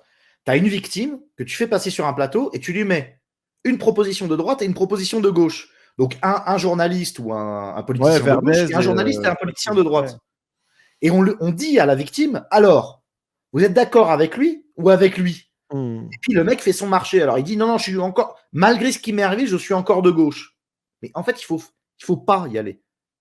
Il faut ne lui laisser qu'une seule alternative. Moi, selon moi, hein, c'est ce que je ressens, en tout cas personnellement. Ok. C'est Ouais. on n'est pas au marché, les gars. Euh, tu es victime de ce que tout le monde devrait savoir. Et ben, tu fais ta démarche. Tu vas chercher tes réponses tout seul, comme un grand. Mais nous, on ne doit pas essayer de séduire. Tu sais, on n'est pas des poissonniers, on n'est pas là. Alors, t'as vu, parce que tu sais, il y a un peu ça chez Conversano en ce moment, c'est, tu sais, à chaque victime, alors, vous avez compris qu'il faut venir chez nous? Ben non, en fait, on n'est pas des poissonniers, on n'est pas là pour vendre nos trucs. Ils se démerdent, les gens. Ils font leur démarche. Je comprends ce que tu veux dire, mais ça me heurte quand même parce que justement, il faut des gens qui ont théorisé quelque chose, qui ont structuré la pensée et qui sont capables de faire relier ce fait divers-là ou ou ce crime atroce Je à un pourrais être ensemble de d'accord, trucs. ouais. Je pourrais être d'accord, oui, c'est vrai. Mais Mais, pas en vente de poissons, pas en mais tentative de séduction. totalement. Bah, écoute, là encore, franchement, j'ai l'impression de me jeter que des fleurs. Je suis désolé pour tous ceux qui regardent cette émission et qui se disent, bon, le mec, il a des chevilles incroyables, il fait que vendre son truc, mais pour le coup, moi, je suis pas dans le putaclic, je suis pas dans l'exagération, je fais pas des Bien mines sûr. incroyables, j'ai pas des trucs. Enfin, tu vois, j'en rajoute pas. Et je pense que c'est une ligne qui est peut-être pas vendeuse à plein d'égards, mais qui, je pense, est pas mal. Si tu me mettais sur le plateau, bon, je n'irais pas sur le plateau de TPMP parce qu'ils m'inviteraient jamais, mais si j'allais sur un plateau télé un peu plus tranquille, je pense être capable de dire des choses sans Oui, tomber dans mais le c'est Jean pour ça, Messia, tu et on y vois. revient au thème principal, c'est pour ça que je ne vois pas l'intérêt d'être le militant d'une émergence d'art de droite. C'est pour ça que je te dis, quel est l'intérêt de ne pas faire du putaclic, d'être sur une ligne raisonnable, de machin, pour au final revendre du on va conquérir une audience par la beauté qui exprime la droite, par l'ancien temps. Et en fait, qu'est-ce qu'on vend? On vend comment tu dis, du réactionnaire. Donc c'est de la. En fait, je te le redis, si l'imagerie qu'on promeut est complètement en contradiction avec tous nos faits et gestes, ça n'a pas de sens. Et les gens peuvent se moquer, les gens peuvent pointer du doigt. Et je te le dis parce que, en fait, ah oui, parce que vite fait, ce live dont tu parles, où j'ai parlé donc de ton travail, Ouais, j'y ai mis, le sujet, c'est Antoine Goya, ouais. qui est un semi-gauchiste, semi-droitard, on ne sait jamais, mais qui s'amusent de nous pointer du doigt en disant regardez ce qu'ils produisent comme image, regardez le résultat de leur pensée. Donc, c'est-à-dire qu'en montrant en fait Jeanne d'Arc, l'énième Jeanne d'Arc mal dessinée, on illustre une pensée qui n'est pas la nôtre, mais dont les gauchistes peuvent se moquer. C'est très flagrant. Ouais, je Ils vois ce montrent que un tu veux dire. dessin dégueulasse sur Twitter de Jeanne d'Arc et de Le Pen, mais immonde le dessin, et ils disent regardez, c'est ce que produit la droite de plus beau. Et on passe pour des cons. On passe pour des cons, c'est tout. Ouais, mais dans ce cas-là, c'est le choix de l'artiste qui est mis en avant qui est problématique parce que je vois exactement de quoi tu parles et je sais qu'effectivement, c'est un peu moyen, on va pas se mentir. Bon, Ben oui, ouais, mais voilà. c'est ça que c'est mon propos, c'est ce que Ouais, je mais dis. après, tu peux mettre des choses, pour le coup, qui sont, entre guillemets, réactionnaires, qui sont bah, le côté euh, Cato, Jeanne d'Arc et compagnie, qui fait pas partie de mon imaginaire personnel, mais que par contre, Oui. je trouve ça beau parce que c'est quand même l'histoire de France, c'est quand même des belles histoires, etc. Bon, bref. Si tu fais les choses magnifiques, moi, ça me dérange pas. Effectivement, là, en l'occurrence, ce qu'a montré Antoine Goya, bon, oui, bon, c'était moyen, quoi. Voilà, bon, Oui, non, mais ce que je veux dire, c'est que en plus, vous avez fait un débat avec Christopher Land là-dessus sur le film, où vous étiez un peu le cul entre deux chaises, parce que c'est le film, je sais plus comment il s'appelle, Vaincre ou mourir, va qu'on mourir. où typiquement c'est pas mal, mais on voit qu'il y a un manque de budget, où vous avez parlé de choix en fait qui étaient discutables sur le plan cinématographique, tout en disant que c'était franchement bien. Bon bah Ouais, c'était pas voilà. mal. Mais voilà, on se retrouve avec le cul entre deux chaises à être encore. Dès qu'on met en avant un artiste, malgré tout, quand on essaie de le pousser en avant, quand il arrive dans les médias mainstream, ça parle encore de trucs de cato Je suis ou de trucs d'accord. de réactionnaires, de trucs C'est ce que d'historique. j'ai On est dit. Hein. enfermé dans ce modèle. Il n'y a même pas un polar. Moi, je suis en train d'aider un mec là, qui est en train d'écrire un polar. Je vais essayer de le promouvoir encore un peu mieux. Il écrit un polar de droite, un peu militaire. Tu sais, c'est un militaire ou un ancien militaire. Bon, il n'y a même pas un polar proposé à droite, tu vois. Même le livre de Conversano, moi j'en avais fait la promotion, personne n'en avait fait la promotion à Ouais. l'époque.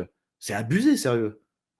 Je mets un message dans le chat. Vas-y. C'est une fausse perspective. La gauche raillera toujours le moindre truc de droite. Je suis assez d'accord avec ça, même si ça n'empêche pas que la position de Teddy, et je pense, est raisonnable aussi. Hein, faut pas faire n'importe. En fait, vu qu'on sait on peut être attaqué à tout moment pour n'importe quoi, autant présenter de la grande qualité, quoi. C'est ça même si c'est un peu pas sur notre ligne, autant le faire. Mais non, mais je suis d'accord. Écoute, mais le problème, on en revient au nœud de tout ça. C'est où est l'argent. Par exemple, quand on parle de Vaincre ou mourir, c'est Canal, c'est Bolloré, c'est le Mmh. Puy du Fou, c'est De Villiers, c'est le milieu très catoréaque. Et je le Ouais. dis sans animosité envers mes amis catoréaques, Mmh. mais voilà, c'est sûr que du coup, la première grosse production de droite, c'est Charette. C'est un mec qui a perdu contre la République, qui en plus est glorifié dans le film, alors que en réalité, historiquement, c'était un mec qui était quand même extrêmement volage, pas du tout apprécié même de ses amis. Bon, mais bon, c'est le jeu. Je Oui, mais crache c'est pas comme je te dessus. disais, est-ce qu'on fait l'aumône ou est-ce qu'on crée une alternative? C'est-à-dire, est-ce qu'on met en avant des gens qui seront demain une alternative, le temps, et on laisse germer dans les spectateurs le fait qu'en fait, il va falloir une nouvelle ligne de droite esthétique, un peu plus banlieue, un peu plus trashouille, un peu plus ceci, un peu plus cela, un peu plus américaine, pourquoi pas? Donc, et un peu plus technique aussi, parce qu'on ne parle pas de la technique, mais tu sais, Ouais. l'opposition art technique, au bout d'un moment, on est quand même dans l'univers où la BD, le jeu vidéo sont rois, c'est de la technique avant d'être de l'art, tu vois, donc c'est vraiment. Donc est-ce qu'on force les spectateurs à comprendre qu'il va falloir se réformer pour créer un nouveau pôle économique, ou est-ce qu'on continue à se dire bon bah où il est l'argent, bon bah c'est De Villiers, donc bon bah je te fais ton Jésus, voilà. Est-ce qu'on Ouais. fait, tu vois, est-ce qu'on quémande ou est-ce qu'on crée une économie, vraiment il y a. Non, mais le fait est que si tu veux des sous aujourd'hui pour une production cinématographique, il faut un truc plutôt catho et que tu vas avoir Bolloré et tu vas avoir De Villiers. Maintenant, l'intérêt de ce genre de production, c'est qu'on voit qu'il y a quand même un public de droite qui peut aller sur d'autres choses, donc ça peut être intéressant. En tout cas, tiens, en commentaire, hein, c'est un faux débat. Les artistes de gauche sont toujours dans le militantisme, visible ou non. L'art pour l'art qui écrit politiser l'art est un protocole gauchiste. Bon, ce qui Et est. oui, et ça, c'est aussi un truc qu'on m'a dit sur mon live, et je suis assez d'accord. Il y avait un mec qui disait, quand on parle d'art de droite, ça me fait toujours marrer, ça me fait penser au porno de gauche. Et c'est vrai que il y a Non, en mais plus, dans l'art, il y a la sexualité. Dans chaque coup de pinceau, il y a un peu de sexe, malheureusement, ou dans chaque note de musique. Et donc, c'est vrai que, parce que bon, la musique et le sexe, excusez-moi, mais il y a pas plus lié, quoi. Et le fait est que si on parle d'art de droite, oui, on parle de porno de gauche, on parle de Non, mais en fait, la nature qui s'exprime et qui serait conditionnée à une idéologie. les gauchistes font de l'art tout le temps. J'ai fait une analyse là, d'un film qui est primé au César puissance 10, qui s'appelle La Nuit du 12, qui est un film qui est théoriquement pas du tout politisé à la base.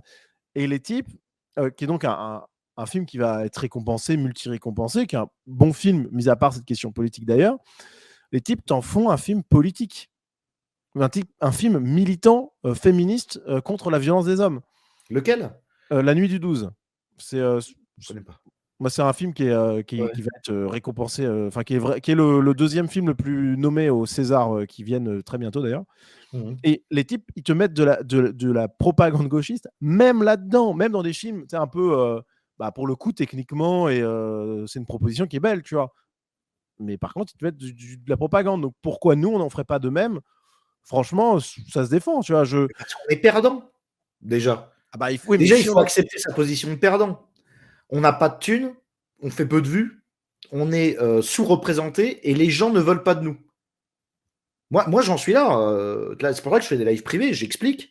Déjà, il faut quand même faire le bilan depuis Soral et compagnie. On est à 20 ans, 15 ans de lutte. On est bien perdant. Je veux dire, Ouais.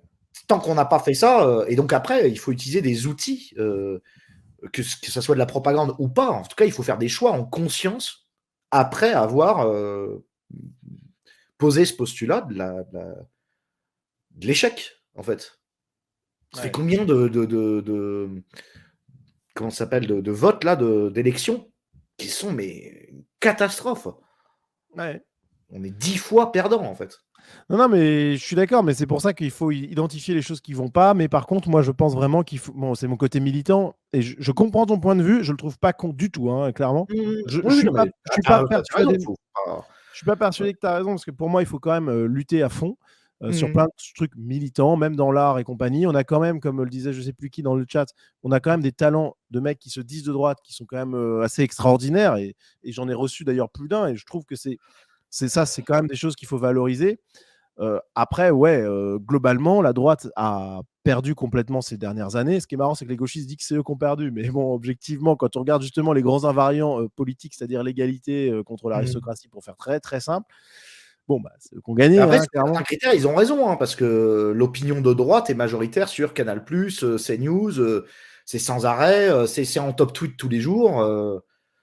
Il ne passe pas un jour sans que la droite n'arrive pas à faire porter Ah bah ouais, mais un c'est scandale. ridicule. Non, mais oui, mais parce que c'est pas au forceps, et c'est ridicule. Tu vas sur le service public, tu vas sur les JT, parce que c'est mon époque immédiate avec Jean-Yves Le Gallou qui revient là.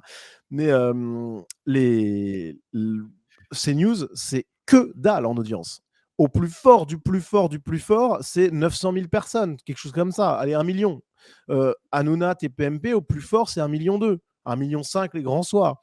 Les deux JT, je ne veux pas dire de conneries, mais je crois que c'est quasiment 10 millions de personnes. Mais peut-être même plus. À Peut-être mon 12 avis, les millions. contenus de gauche aussi, hein, les seuls qui arrivent à faire du chiffre, ce sont les contenus d'immigrés, c'est-à-dire le rap noir, rap d'arabe, faire du bif, le shit, oh là là, la promotion du shit, ça marche. Ça marche pour tout le monde, ça. Ça, c'est les grands gagnants. Consommation de drogue, prostitution, ça, c'est les grands gagnants culturels de France.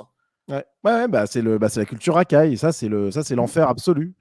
Voilà, et à ça, opposer quelque chose qui soit de droite, même assumé comme ça, et même ça peut te paraître perdant, je trouve que c'est quand même honorable et à soutenir. Voilà. Mais en tout cas, c'est. Non, mais je comprends, hein, c'est juste pour questionner. Pour moi, ça me paraît important dans justement ce truc d'art, là. Pour moi, c'est le truc évident. C'est questionner la pertinence du militantisme de manière générale. C'est-à-dire, est-ce que la gauche va pas se nettoyer d'elle-même? Est-ce que la Ouais. gauche en a pas marre elle-même de se faire agresser, d'avoir ses enfants qui se font voler leur pain au chocolat et leurs femmes découpées en morceaux? Franchement, Faut bien en avoir ras-le-bol au bout d'un moment. vu l'état général des consciences normies sur cette question-là, je pense qu'il en faudrait énormément pour qu'ils comprennent. Vraiment, Il y en je a pense énormément. que Il y ça, en c'est a énormément. d'ailleurs un des gros reproches qu'on peut faire à plein de gens de droite, c'est qu'ils ne sont pas du tout conscients de l'état mental du normie, du français moyen en général. Et parce qu'ils sont traumatisés. En fait, Ouais. il faut te rendre compte, les gauchistes ont signé à vie pour être gentils. Et toute leur vie, ils se font agresser bien plus que n'importe quel mec de droite. Parce que souvent, les gens de gauche, ils disent « Ah, encore un mec à qui on a volé le pain au chocolat. » Oui, le pain au chocolat. Mmh. Mais pas ce qui se passe derrière. Pas le reste, en fait. Pas les bastons, pas les trucs que les gauchistes subissent tous les jours. Et en fait, c'est du syndrome post-traumatique. Ils sont bloqués dans leur tête. Ils sont comme enfermés. On dirait que c'est une prise d'otage en France de la violence. Et les gauchistes sont les premiers à être amoureux de leur bourreau. Ils sont dans une. C'est de la maladie, réellement, mentale. Ouais. Vraiment, quand on dit le gauchisme est une maladie mentale, mais on peut presque les comprendre. Il faut vraiment comprendre que ce sont des gens qui subissent des choses dont on n'a même pas idée en tant que mec de droite. Les dernières fois où je me baladais à Paris, tu t'en vois 2-3, des mecs qui sont en train de se faire agresser ou qui se prennent des petites claques dans la gueule et ils sont juste en tétanie. En tétanie. Ouais. Et ils se laissent faire. C'est la meuf qui répond à la place du mec. Et les gens, ces gauchistes, sont juste traumatisés. Et je ne sais pas si c'est en exprimant de plus en plus notre opinion de droite et en étant de plus en plus représentés qu'on va les aider à se remettre de leur traumatisme. Parce que c'est vraiment des traumatisés. Et ils réagiront très mal le jour où il va y avoir un déclic peut-être un jour où ils vont. Ça va être des néo-nazis, tout simplement. Voilà, le national-socialisme. Et ce ne sera pas nous, ce sera eux. Ouais. Enfin, bon, après, voilà. Moi, Non, c'était mais ce point de écoute, vue-là que je voulais. au moins, tu vois, là, c'est bien clarifié. Je trouve que c'est une discussion qui est intéressante, clairement. Et là, dans le chat, forcément, vous n'êtes pas forcément ni d'accord ni avec. Enfin, vous êtes Oui, oui. peut-être plutôt d'accord avec Teddy qu'avec moi. Bon, bref, mais c'est pas grave. On dit. Mais c'est temporaire parce que c'est juste que là j'ai pris plus la parole, c'est juste ça. Oui, non, mais t'inquiète. Bon, et en tout cas, ça m'intéresse quand même parce que, bon, là, ça fait. On va Oui, oui. pas tarder à en finir là, mais est-ce que c'est indiscret de te demander où tu habites? Je savais pas du tout que tu n'étais pas en France. Je le dis pas parce que les spectateurs maintenant, j'ai plus aucune confiance. Ok. Mais donc, du coup, tu as quand même quitté la France, donc ça, c'est intéressant. Et tu t'as quitté spécifiquement pour être tranquille au niveau de J'ai eu l'immigration. l'occasion de quitter la France. Ouais. Je m'étais aussi programmé à cette éventualité-là, hein, donc Ouais. on a ce qu'on demande au ciel, hein, on va dire ça comme ça. Et de toute façon, j'ai été viré de mon appartement à Bordeaux assez prématurément et dans des conditions absurdes. Ouais. Et j'avais vécu tellement de conneries là-bas. Les voisins qui se faisaient presque péter leurs portes. J'interviens, le lendemain, ils disent ben, on dormait. Alors qu'ils dormaient pas du tout, ils étaient juste terrés comme des rats, ces gros cons, etc. Bon, enfin, des trucs comme ça qui font qu'à un moment, j'ai saisi la première opportunité. Je ne suis pas, on va dire, je suis pas sûr et certain de réussir à me payer le luxe de rester encore à l'étranger longtemps. J'espère.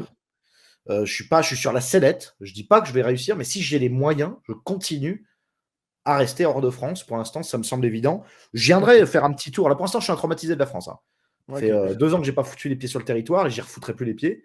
Ça fait 5 ans que j'ai pas foutu les pieds à Paris, je crois, ou 4 ans et Ok, demi. d'accord. Et mais c'est vrai que, mais c'est pas que j'invite les gens à faire pareil. C'est juste que moi, j'ai pu le faire, je le fais. Oui, non, mais de Sérieusement. toute façon, moi, je suis le premier à ne pas cracher sur les gens qui prônent l'expatriation, comme Daniel, par exemple, mais comme d'autres aussi, parce que je pense que c'est une solution qui est vraiment envisageable dans plein de cas, qui ne sont pas plus des cas particuliers, mais quand tu es jeune, ne serait-ce que passer 2-3 ans Oui. dehors de France, déjà, je pense que c'est une bonne chose, même Ouais, tu l'as mentalement, dit quoi, au début de ton live, je pense que c'est hyper important. Ouais. pour En voir plus, tu ailleurs. parlais du Japon. Moi, j'ai fait 3 semaines au Japon. Quand je suis rentré, j'ai fait une dépression de 6 mois. Ouais. J'ai compris ce qu'aurait pu être la France si on nous avait Ouais. foutu la paix. Bah ouais, Le bah ouais, Japon, c'est la France si on nous avait foutu la paix. ouais.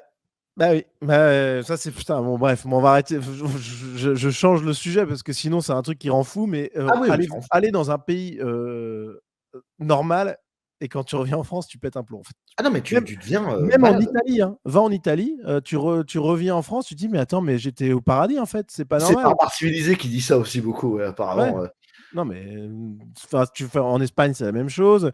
Même j'ai fait dernièrement, j'ai fait un petit voyage en Belgique et aux Pays-Bas, donc C'est qui vrai sont des qu'en pays. Espagne, ils se tiennent tranquilles, les mecs, à part vendre 2-3 merdes, Bien 2-3 bavures sûr. sur les. Vas-y, dis-moi. Bien Ouais. sûr.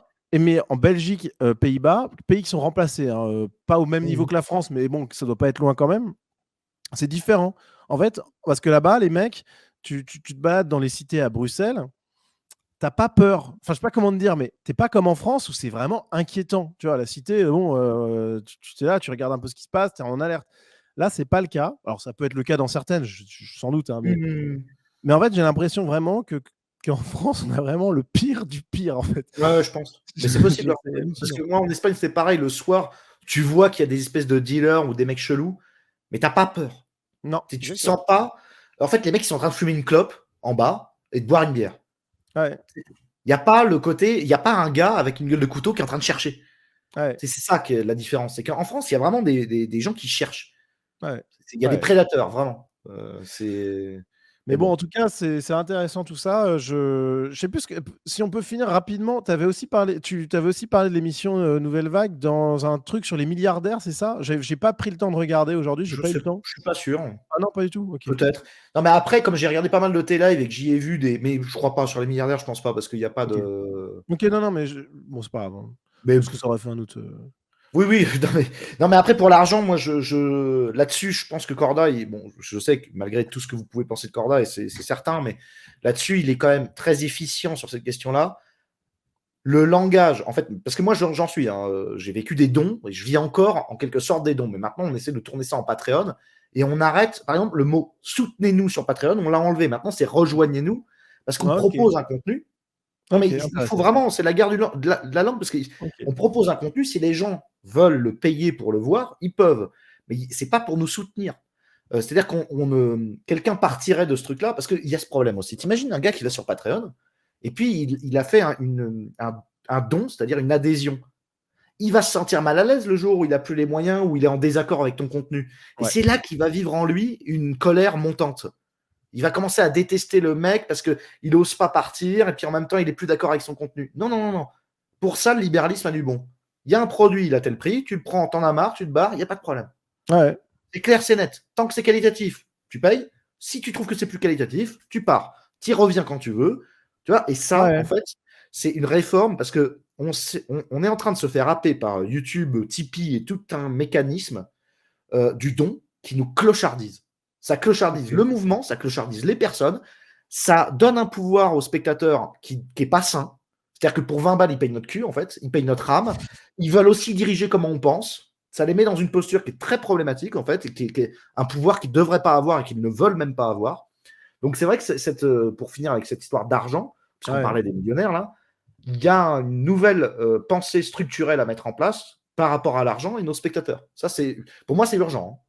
Ça, c'est vraiment. J'ai pas poussé la réflexion autant que toi, mais c'est vrai que c'est pour ça que moi j'ai mis en place un espace premium où il y a du contenu en échange parce que je voulais pas juste des dons, même si je propose des dons. Hein, il y a la possibilité de faire un don ponctuel, mais je voulais quand même qu'il y ait quelque chose en contrepartie qui soit quand même qualitatif. J'essaie de faire des émissions régulièrement en direct. Enfin bon, bref, avec les abonnés, je produis du contenu. Bon, j'essaie de faire un truc plus parce que c'est vrai que vivre juste des dons, je trouve ça un peu bizarre. Mais c'est vrai que ça marche sur plein de trucs. Hein. TVL, j'y étais pendant longtemps, ce sont des dons. Il y a plein de trucs comme ça. Hein, donc ça marche. TVL, ça a du sens parce que c'est catho. Il y a cette logique de la quête, de fin de messe, etc. Donc ça a du sens, tu vois. Mais dans une idéologie de combat politique, c'est pas sérieux, en fait. Ça fait pas sérieux, même envers nous. Non, mais je sais qu'on est condamné à ça et je sais que c'est bien et que les gens nous aient soutenus pendant des années et soient dans cette logique, c'est vachement sympa, en fait. C'est bien. Mais ça n'est pas. En fait, c'est comme si on sortait pas de chez notre mère, en fait. Je sais pas comment t'expliquer. Non, mais je comprends ce que tu veux dire, c'est vrai. Ouais. Papa, je veux de l'argent de poche. Oui, mais pour en faire quoi? Et hop, c'est là qu'on est bloqué, en fait. Et tout le monde est bloqué. Mais bon. Bon, en tout cas, souscrivez au Patreon de Teddy Boy si vous le pouvez, si vous le souhaitez. J'étais venu surtout pour parler avec toi là. Non, pour mais, je le dis quand même parce que c'est important et bon voilà, j'ai pas employé le mot soutenir, hein, donc pas de souci. Rejoignez la communauté Sunrise avec le lien qui est en description.